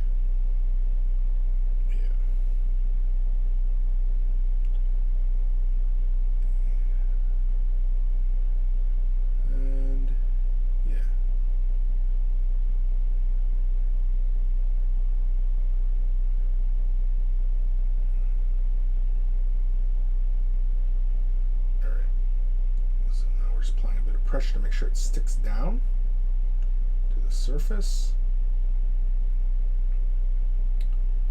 Yeah, so now we're building that collar up around his head like that. So now, yeah, I am going to have to stick this down. I need to fix this though. Ugh. Because it's so flat. I want it to kind of grab and kind of hold. Raise up from the surface.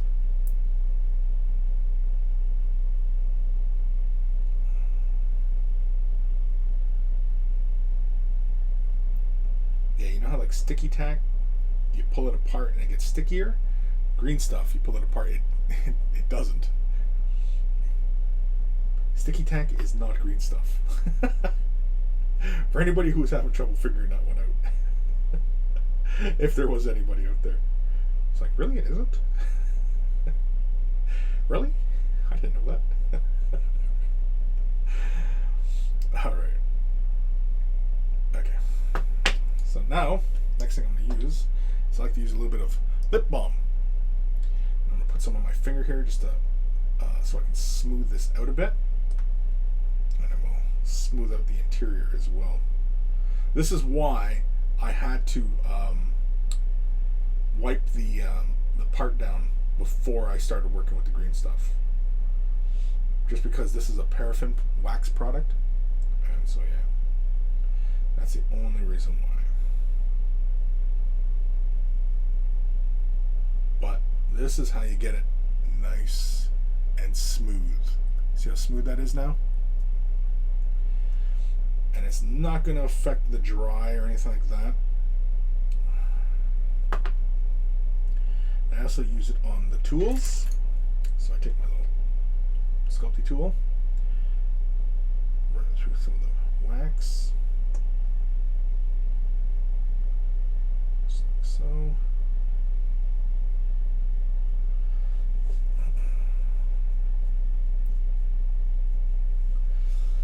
Now the tricky part is I want to push this so it meets up and it will sit flush. So I'm just going to do that. And I think as I work this stuff around, it should meet up just fine. Just like so.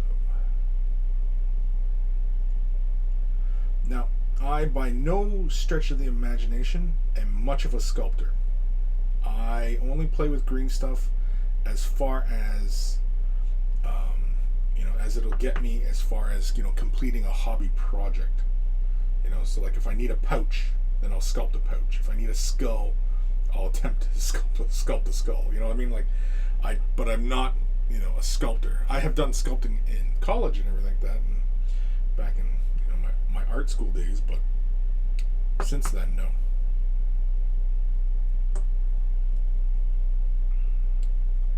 Next thing is I want to bevel this off. I want a gap between his ear and this shape.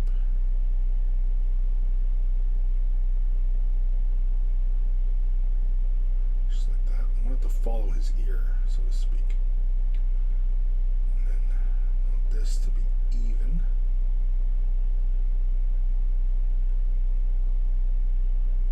Push it down just a bit. Try and follow kind of a horizon line, as it were.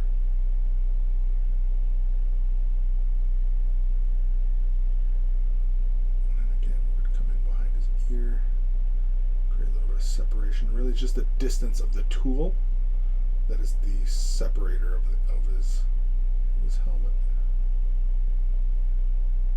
Or his helmet, his collar.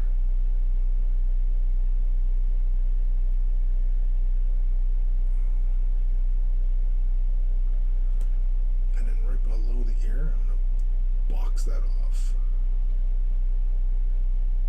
I don't know if you guys can still hear me, but I'm kind of talking to myself at this point, really.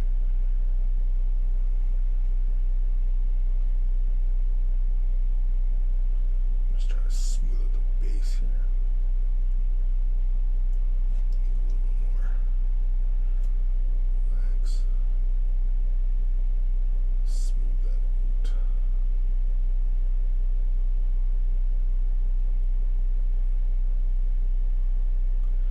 But yeah. Oh shoot. Gotta be careful. Gotta keep that's the whole reason why you gotta keep your tools moist when working with green stuff. Is because immediately it'll pull. It'll pull on the tool, and the green stuff will just, and it'll ruin whatever you're working on. And then you'll be upset and think, oh my god, this entire thing sucks, and I don't like it anymore. I'm no longer happy. Get a little bit on this bleeded part here.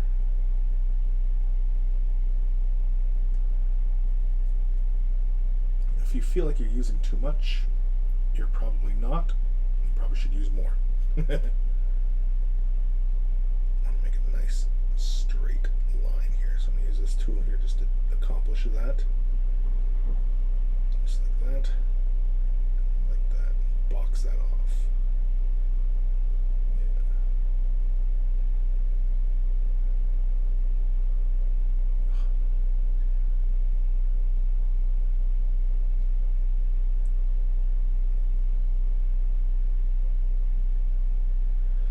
One that I found really kind of gross was that I guess a lot of like sculptors who have worked a lot with green stuff, they use their own spit to keep the green stuff moist and to keep their tools moist, and you know what I mean, like they just use their mouth, and I was like, ugh, that's gross.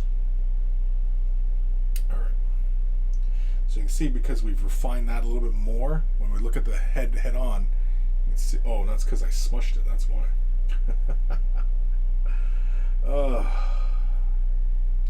Maybe I should have worked on one side then the other. Yeah, I smushed that all up.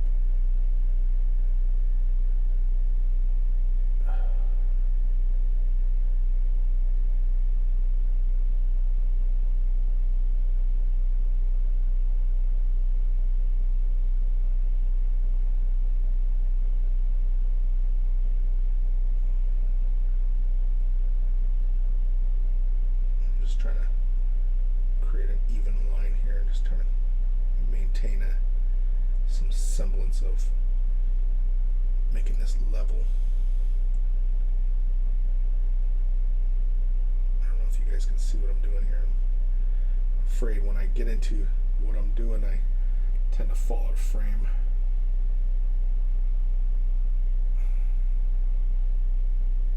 See, like, I'm not too worried about pulling this down too far along the collar, because I can always just lop that off with a blade. But I want to make sure I get all this stuff right the first time.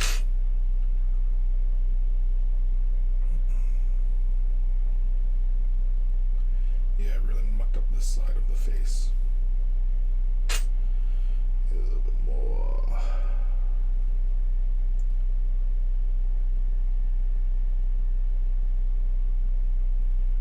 Use this side of the tool. Nice even line. Brought that up.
That's better.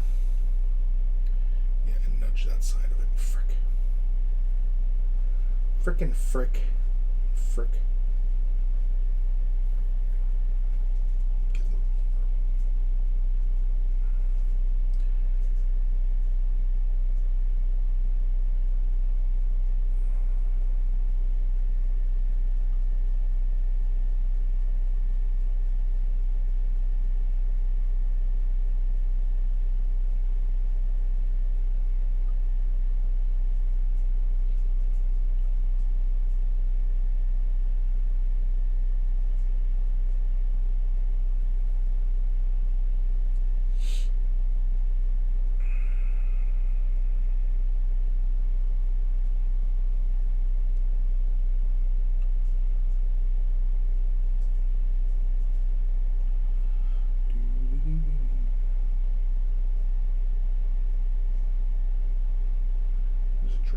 Back a bit.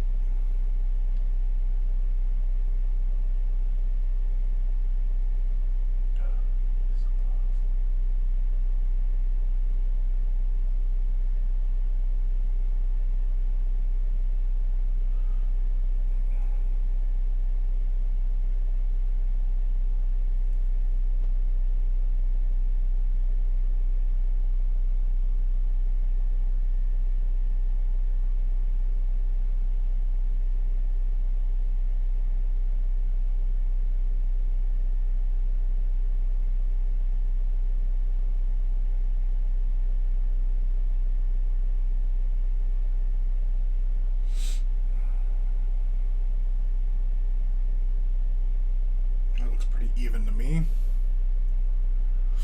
Now, I'm just going to smooth it out with my finger, and then we'll try and level that back of the head off a bit.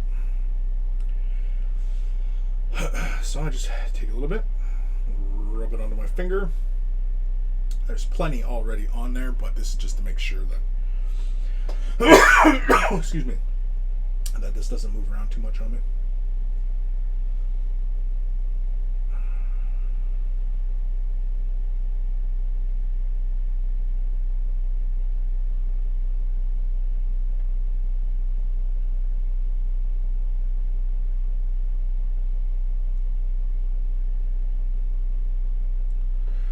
Using this kind of motion here just so that I'm not basically moving it around side to side too much, that I'm actually working it away from the hairline.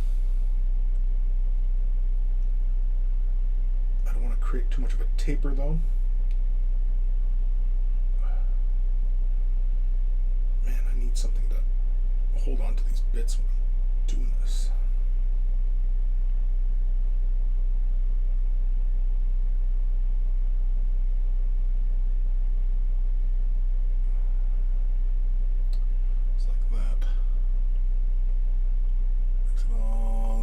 Smooth. I'll use a little bit under here, just to make sure these are all nice and butted up together.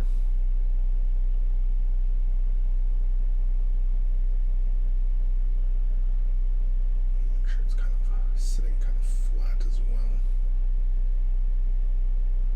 Yeah, we're gonna have to do this in a few phases, I think, because I'm gonna bring this entire thing down more.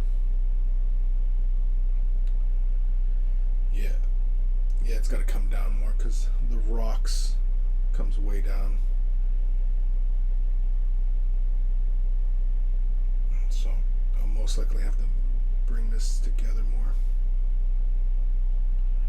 I also put a taper on the back of the head as well, like on the back by the collar here, by the neck. So let's just do that now.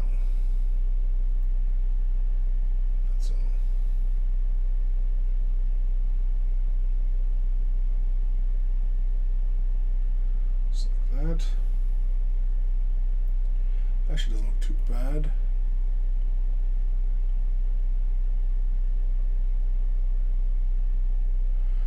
Not too bad at all. Just gotta clean it up around the ears. Time way out here. Holy camoles, it's almost time to end this. I'm gonna get my shaper out, and this shaper I'm using here has got a wedge to it. It's more like a chisel. See there? So even though these are like silicone tips, these are medium. White is really soft, gray is between, and black is hard. And I like using these mediums. Just because they still got some firmness to them, but they're not, super firm like the firms. So I often like these ones here.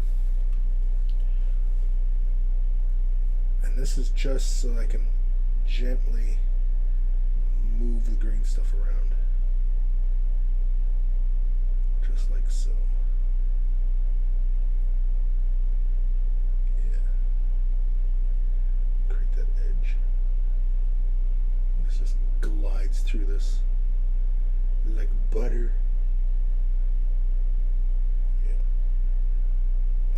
Can see that or not really. Is that a frame for all that? But you'll have to take my word for it. You'll just have to.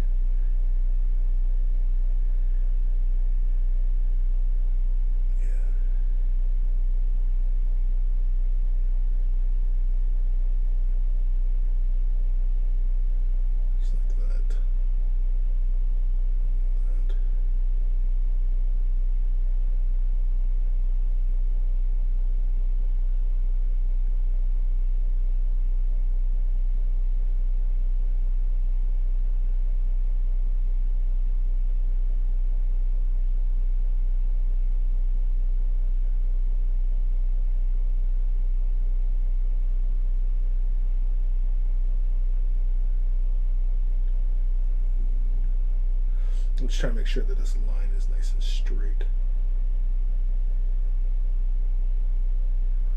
Just like so.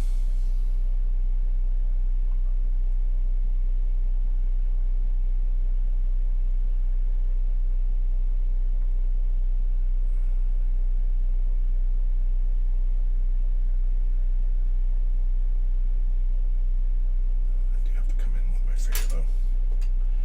Smooth that out. Kind of create a little stepping there.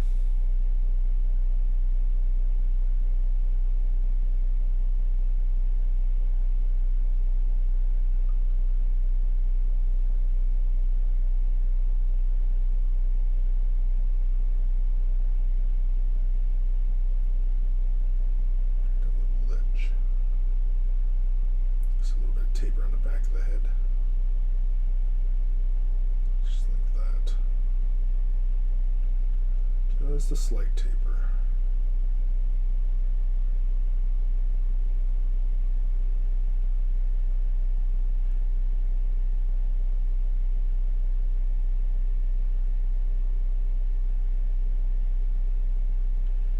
Go.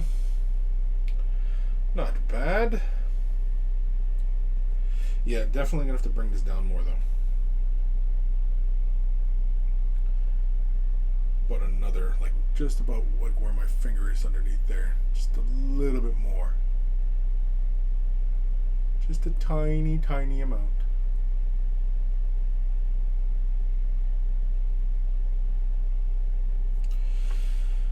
Alrighty.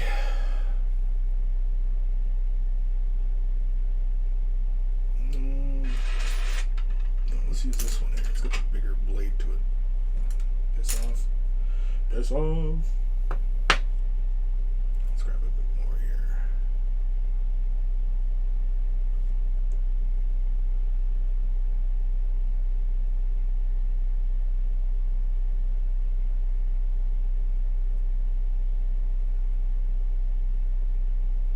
Again, very important. Make sure your tool slides on the surface. Yeah. Try to make sure I keep that angle. Yeah. There we go. I just want to make sure these are nice and flat. Got a nice straight profile to them.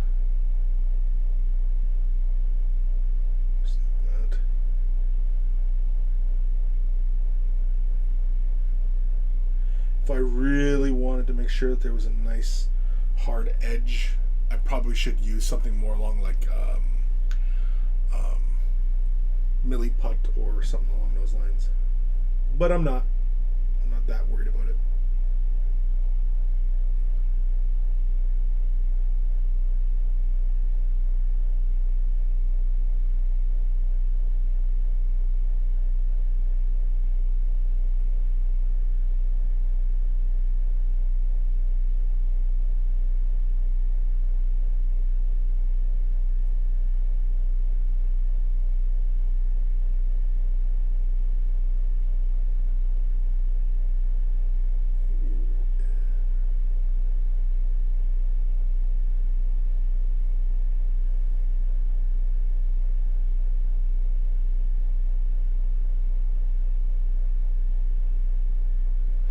So like I said earlier, like if you have a lot of this this wax on here, that's fine. It'll still cure with it on there.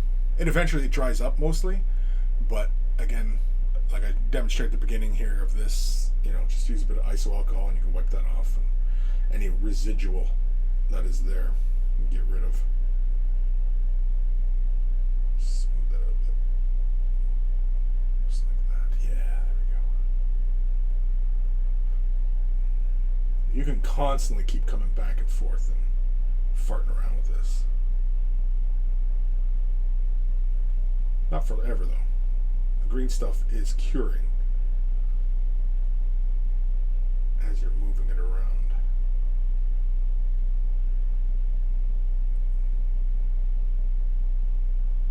I'm just smoothing out that surface. I'm trying to make it uniform. I'm trying to get it all, you know, as is before it cures, right? So that there's less work to be done after it cures. And it looks pretty symmetrical on his head, right? So we're just gonna, next time we're just gonna build it down. Well, not next time, but it'll probably be off camera because I want to get this guy done so that I can start painting his head, because I actually want to get to that phase of this head soon. So, yeah. And so with this little bit of green stuff, I probably don't need it because I'm going to wait for this segment to cure. So this is wasted.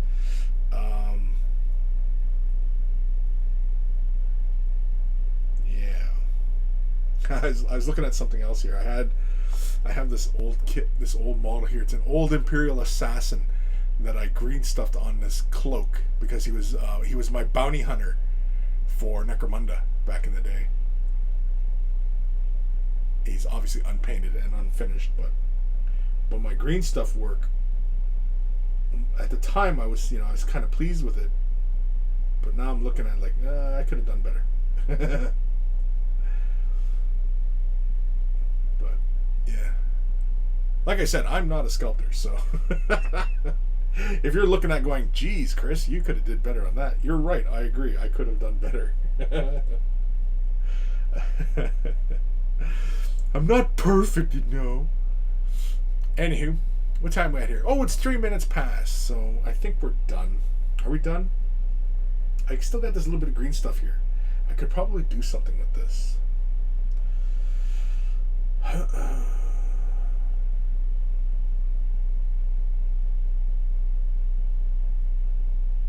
Alright, you know what? I have these little rock protrusions. They're from Relic Blade. And you know what? I threw it into the thumbnail today. So what we're going to do is, I think I'm going to build up a bit of breaking on the ground here. I'm going to try and do like a little bit of a break on the ground so that, these kind of look like they're busting out of the ground. I've talked about it in the past probably that I was going to do that. And so since instead of just simply talking about it, let's frickin' do it. So we're going to go a little bit over today, but that's okay. Do I have plans? Oh, you know what? I do have plans. Okay, we're going to try and do this quickly then. So, let's grab. Yeah, let's build it up this way and kind of like on both sides of this rock here, like like the ground is heaving. So I'm going to take a little bit here. I'm going to build it up around here and around here. I also want it to stay flush with the base, sort of. So I don't want to go too far outside the base, but I do want to have it slightly tapering upwards. Why? I don't know. Just because. And we're just going to make this sit on this base nice and... So it's got a nice anchoring. Just like that. Yeah. Okay, let's use this tool.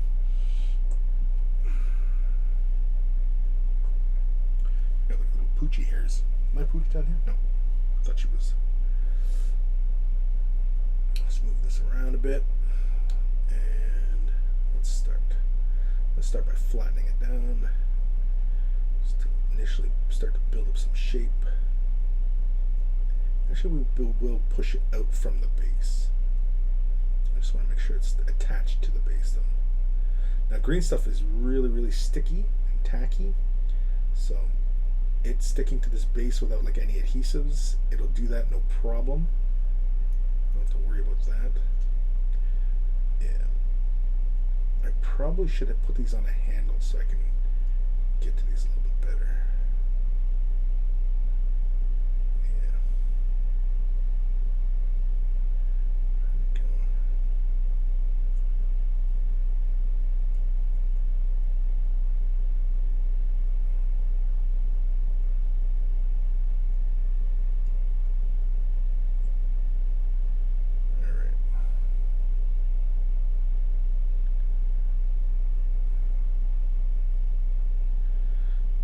Trying to think now how do I want to build that up.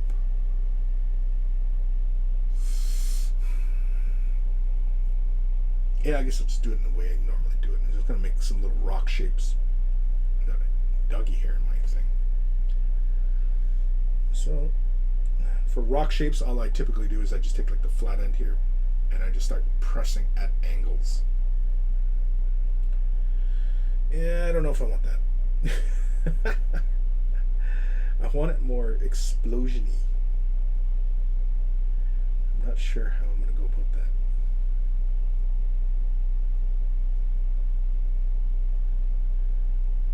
Yeah.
It's kind of like a cratering is what I'm doing here.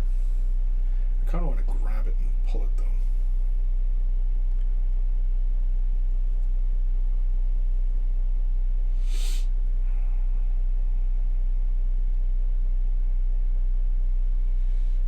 I'm getting messages.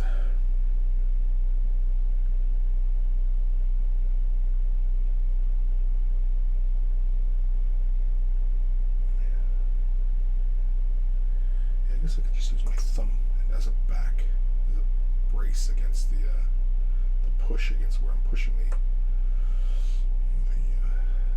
green stuff. Just like so.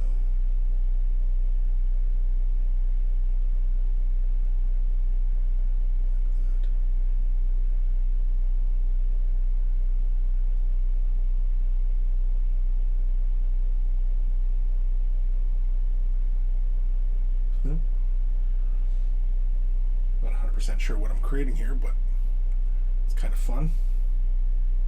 I think I could sculpt like more cracks into it, right?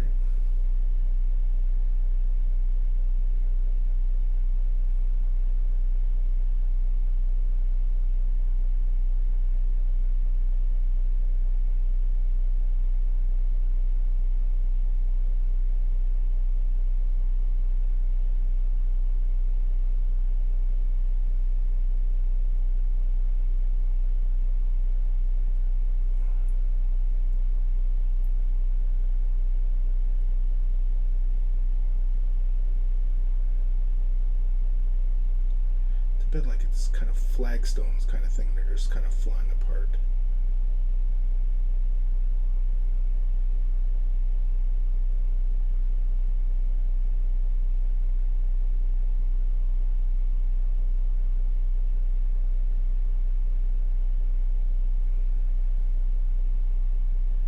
Yeah, I'm not 100% sure what I'm doing. I'm just kind of farting around with an idea. So. But sometimes that's how you figure things out. It's just by farting around and playing within the space.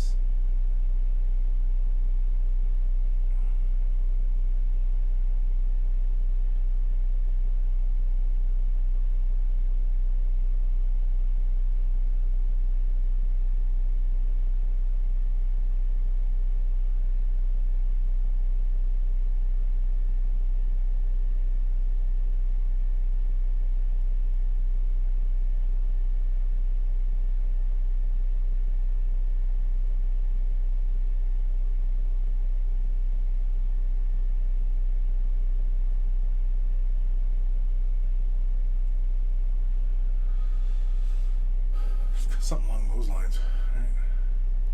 Some little rocky shapes kind of just blasting out of the way. So, yeah. All I'm doing is I'm just kind of creating some shapes. Just mucking about.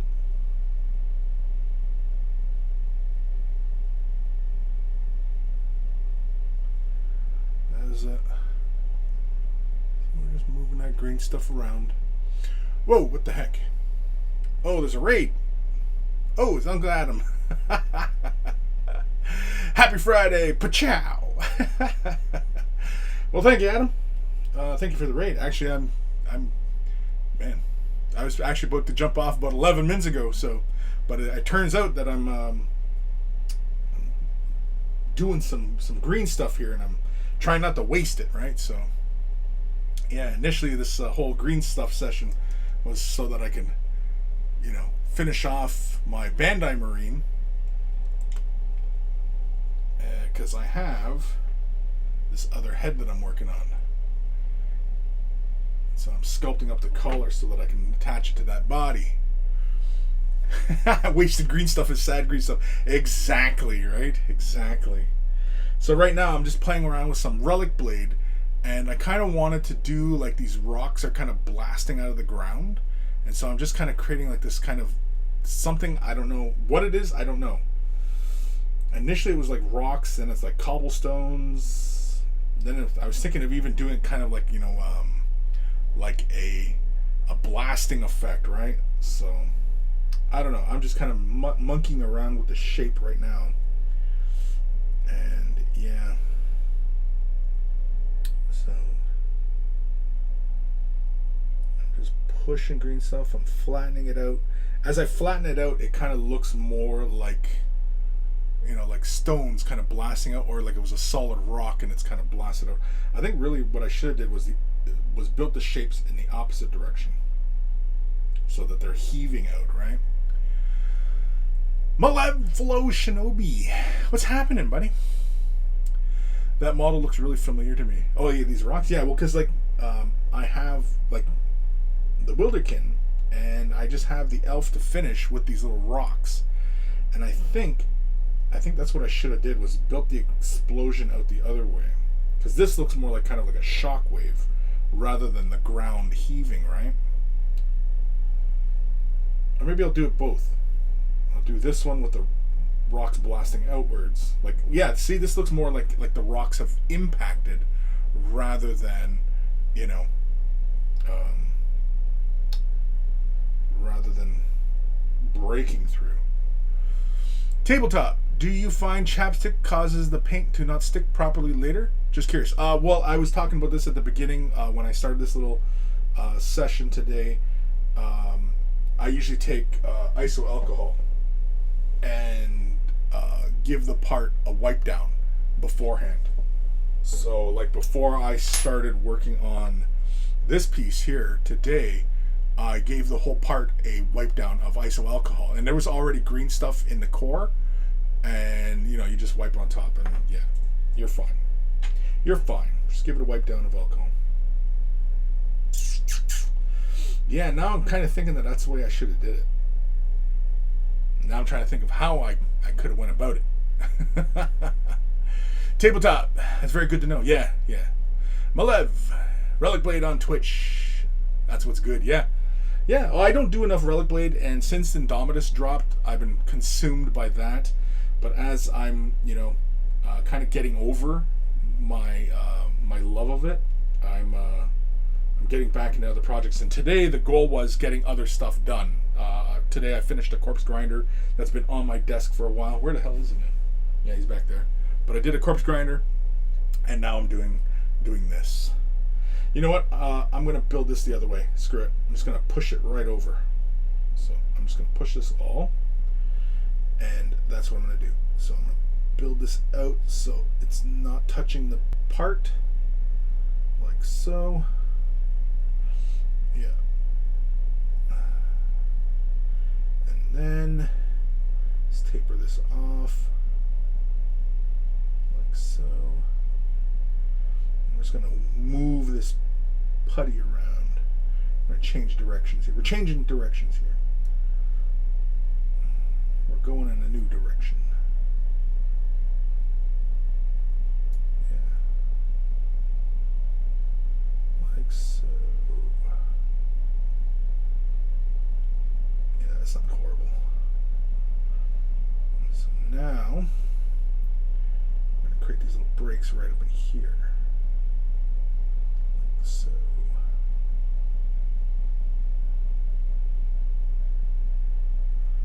Push that over. Okay. These surfaces are going to be broken.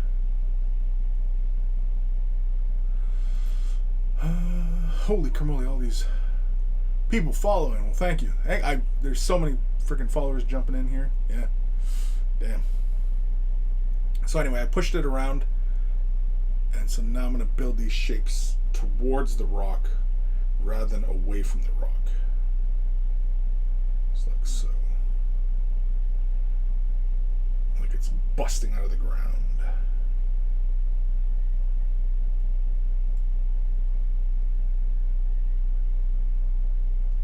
Like so. Create some little scratches, cracks, as it were. Use a flat side here. Work this out. Just like that. Push this towards this side here.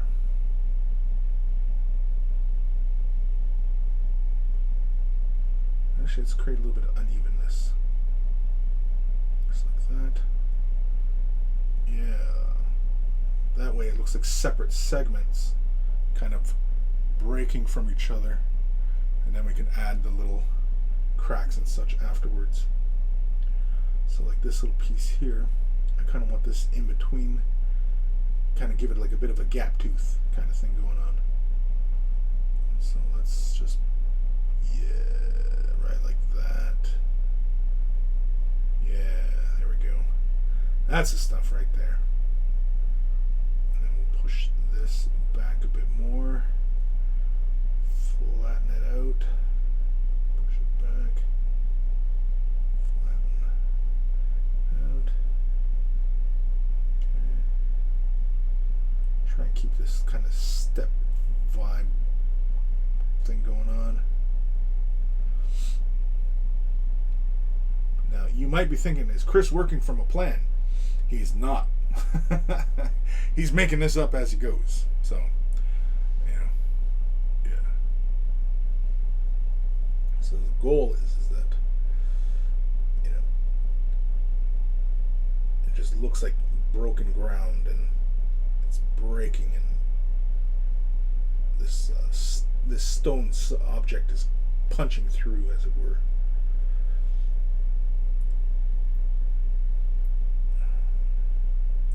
That's the goal, anyway. Whether or not I accomplish it is another story, but that's the goal.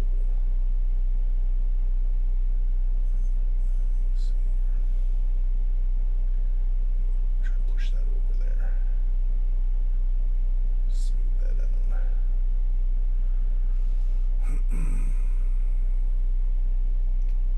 Sort of there. We're sort of getting there. Not really, but sort of.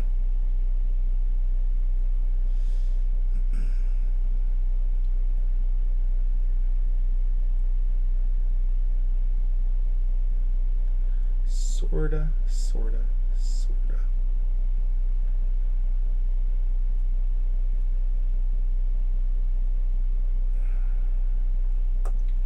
Got some green stuff built up there. There we go. Move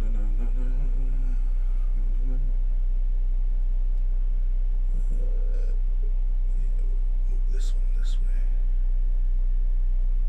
I don't know if you guys can see what I'm doing, but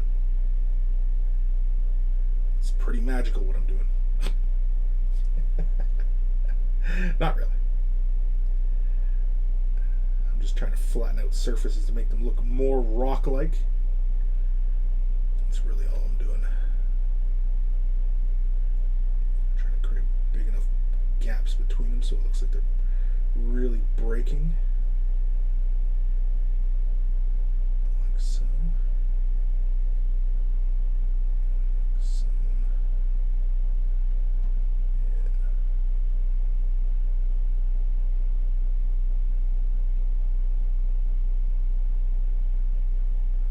Like that. Just slowly but surely, just trying to build that shape out. Again, the whole goal is to, make it look like it's busting through the ground, right? What sculpting tools do I recommend? I don't know. These ones I have that I use, I use these clay shapers. These are the gray ones, which means that these are the medium hardness. These are silicone tipped. These are really great for moving the green stuff around. But the tools I use, I picked up a set. It was a big set from Gale Force 9, and it just came in this canvas bag, and it just gave you a full range of tools. Some of the tools I've never used. Some of them, like this one, I use all the time because it's got the little flattened end on it in the back end, and it's got the big bladed end. This one I just find really handy for, creating small lines and maintaining evenness as I work around. So, but I'm not much of a sculptor, to be honest. I only sculpt as I need to. So that means that if a project requires me to do something, I do it, and that's about it. I don't sculpt on a regular basis. in fact, with what I'm doing right now, I really would not even consider sculpting. It's just getting something, the desired effect done. That's it. It's a means to an end. That's all. And that's pretty much a lot of times it's how I work, is just a means to an end. I want to taper these in more. Kind of like little pie shapes with gaps between them. And then just flatten them out. Yeah, something like that. But I want to keep them kind of uneven, so it's not, you know, too obvious. You know, I don't know if obvious is the right word, but yeah.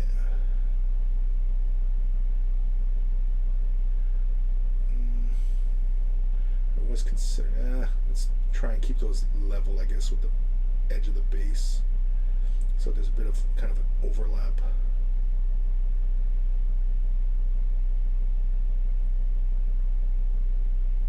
Let's taper these inwards more.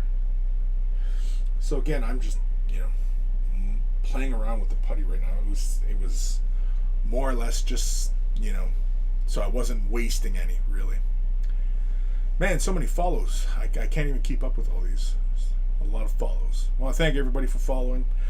I'm afraid I'm not going to be on here too long. I usually only do this show on Fridays, 12 till 2 Eastern Standard Time. Typically, I only ever do this just as typically it's a lot of painting, but otherwise, yeah. Today is a kind of a rare occasion that I'm actually kind of getting a little bit of green stuff work done. I don't even want to say sculpting, because it's not sculpting I'm doing. It's just working with green stuff. Again, just a kind of a means to an end. Because me saying that I'm sculpting, I think is a bit of an insult to sculptors. Because again, I do not consider myself a sculptor. I just want to build an inside taper here, so they kind of build down towards something. Yeah.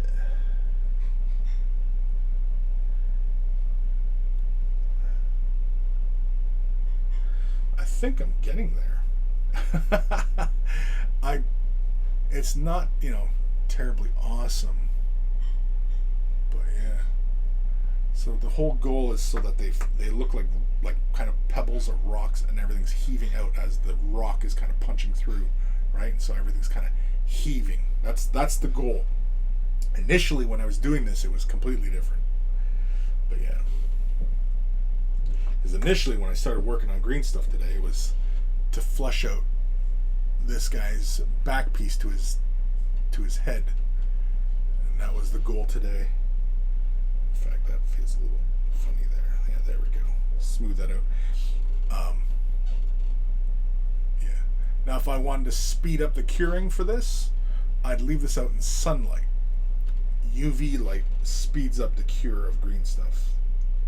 For anybody curious about that one.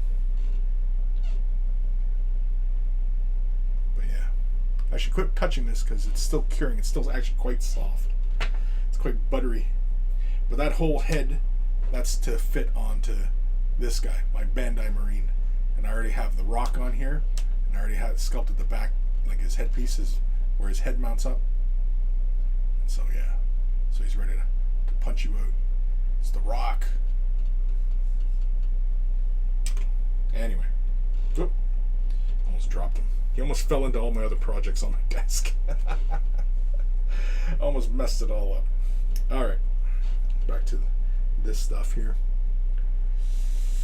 You know what? Should I change focus here? Ugh. I'm gonna be on this for a little bit, it would seem. Let's change focus a little bit. Usually I leave it on a bit of an autofocus, but yeah. So you can see it's really, really rough right now, but going to smooth it out. Rest assured. Can I see what I'm doing here? There we go. So yeah, so I'll just use. Just smooth that out. Smooth that out. Smooth it out. Try and change the angles a bit, right? I do want to create some overlap here. Actually, I want this rock to go this way, right? Yeah. Firm that back up. Yeah. And I want the kind of like angles, so it's busting towards the object, right? And I can always add cracks and such afterwards, so I'm not too worried about that. Because those can always get added later.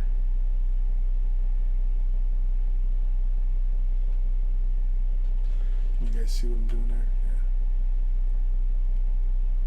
It feels a little even though, doesn't it? Like it feels like one should be smaller and just, you know, yeah. But we can always correct that. A little unevenness should be present. Initially I wanted it tapering so it was bigger on this side and then taper this way, right? So, yeah.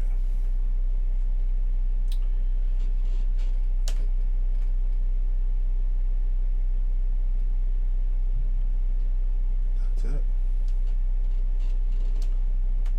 Let's just change the angle of this one here.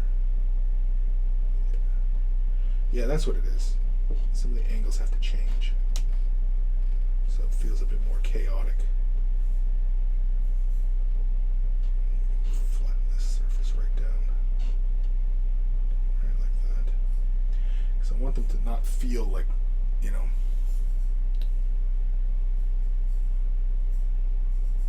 too rigid and too uniform. I want to break up the uniformity of it all.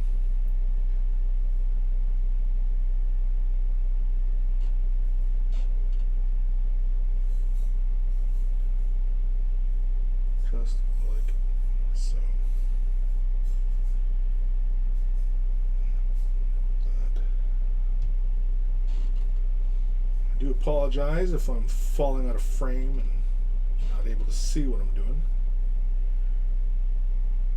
You just have to take my word that it's pretty cool. You just have to take my word for it. It just looks cool. Yeah, that's starting to feel a bit more like little rocks and things breaking apart, and you know the ground is heaving now. I'm starting to get that sensation. Are you?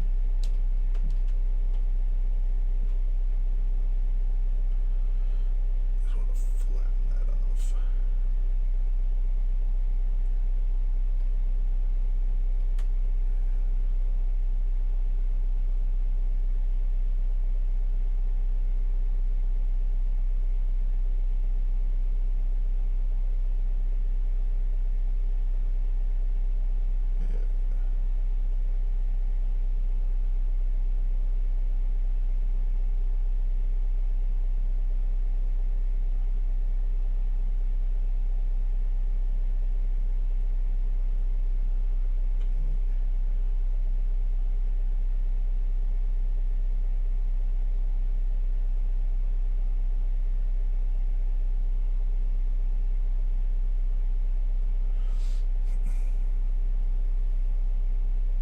Sometimes it's good to have like a sketch of what you intend to do, you know, just so you're not kind of, you know, wasting your time kind of thing and playing around with the shapes. Like, see, it's working for me on the back end here, not so much on the front end.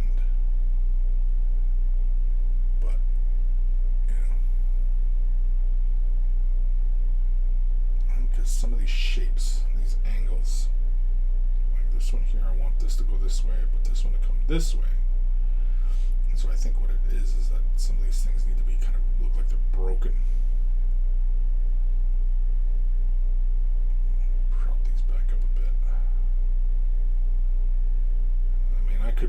overworking the green stuff by this point. I have no idea.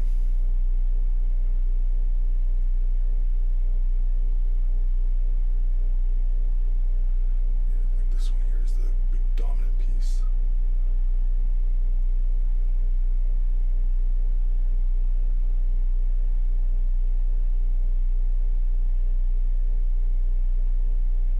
And I think at some point too, you kind of have to just kind of look and go, I think I'm done.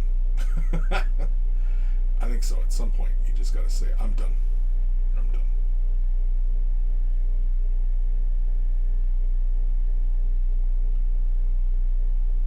When that is, I don't know. I think I'm getting close to that point. Just because I'm trying to build these shapes out.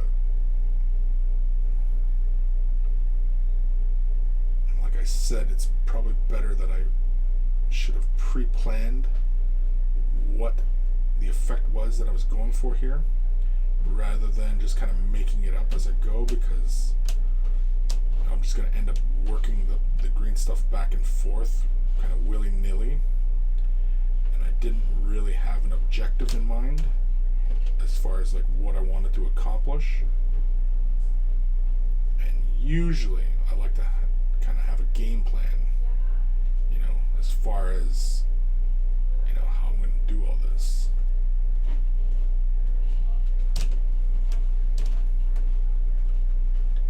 But here nonetheless,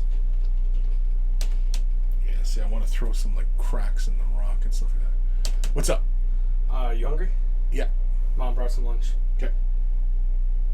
So it's time to get off then, is what you're saying? Wait until your food's cold, I don't know. Okay, well, looks like I'm done streaming. It would appear that I'm done. As it were. Alright. Yeah, I'm kind of just messing with this anyway now at this point. I'm making this all worse.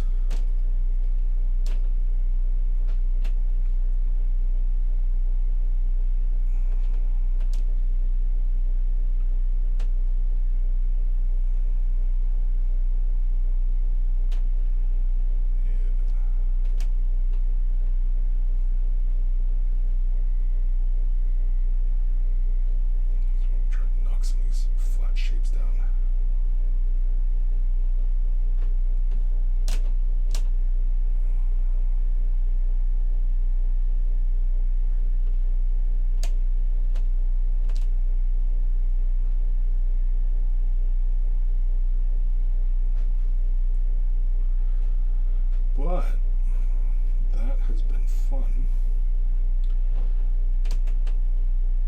I think we're kind of there. I think what I got to do next is just scratch in the cracks and the breaks and such.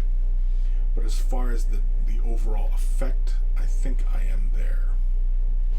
I'm just creating this, and I think I just got to wait till this cures and then move on. So, with that being said, I am going to stop at some point. Yeah, I'm messing with this now. Yeah, I think I'm just going to end up messing this up. I'm going to take that off. Right there. Touch that there. There we go. Yeah, because I'm just going to end up just making this worse if I keep playing with it. I think I have most of the angles I want down. Just I want a bit more uniformity, or not uniformity, but a bit more openness around here. Like so. Which means that this got to get moved up. That's got to come down. Yeah, see? This little chunk here is kind of taking off on me now. Yeah, see, I'm making it worse now.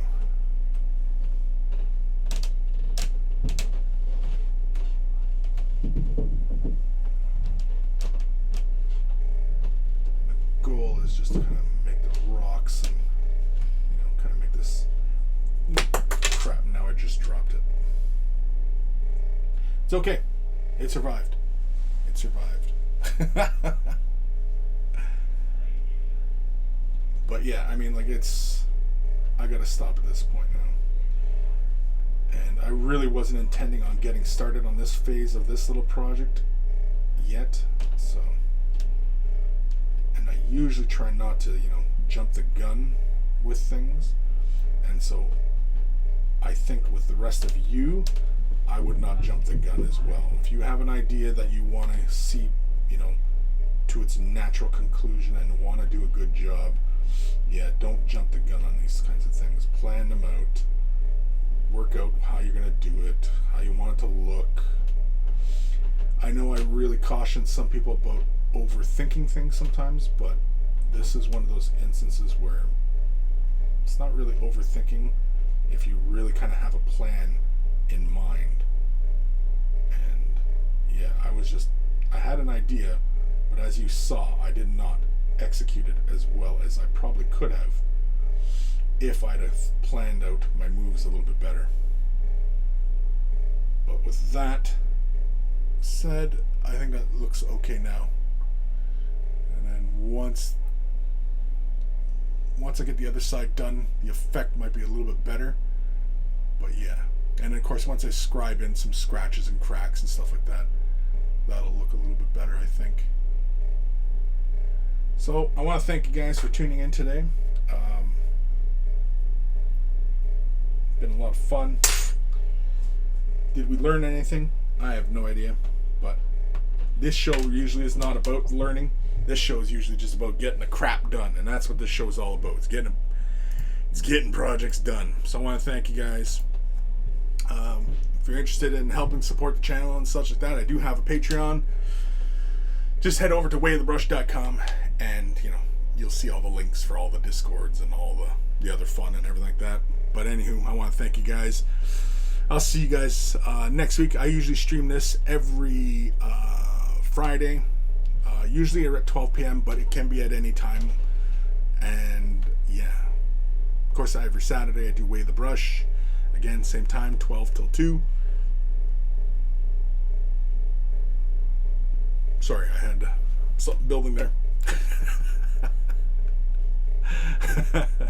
I know, really exciting stuff, I realize. Alrighty, I'm getting the hell out of here.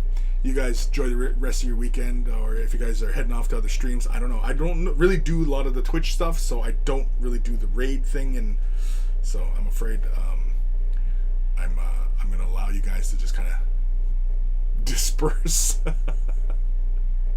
until I figure out all this. I don't do that much Twitch streaming, and yeah, I don't know. I need help, I suppose. If you have ideas for getting better at twitching and streaming and stream twitching and all that stuff, leave it down below. Alrighty, I'm getting the hell out of here. Dun dun dun dun dun dun dun. I don't have theme music for this show, so yeah. Dun dun dun dun dun dun dun dun. Dun dun dun dun dun dun dun dun dun dun dun.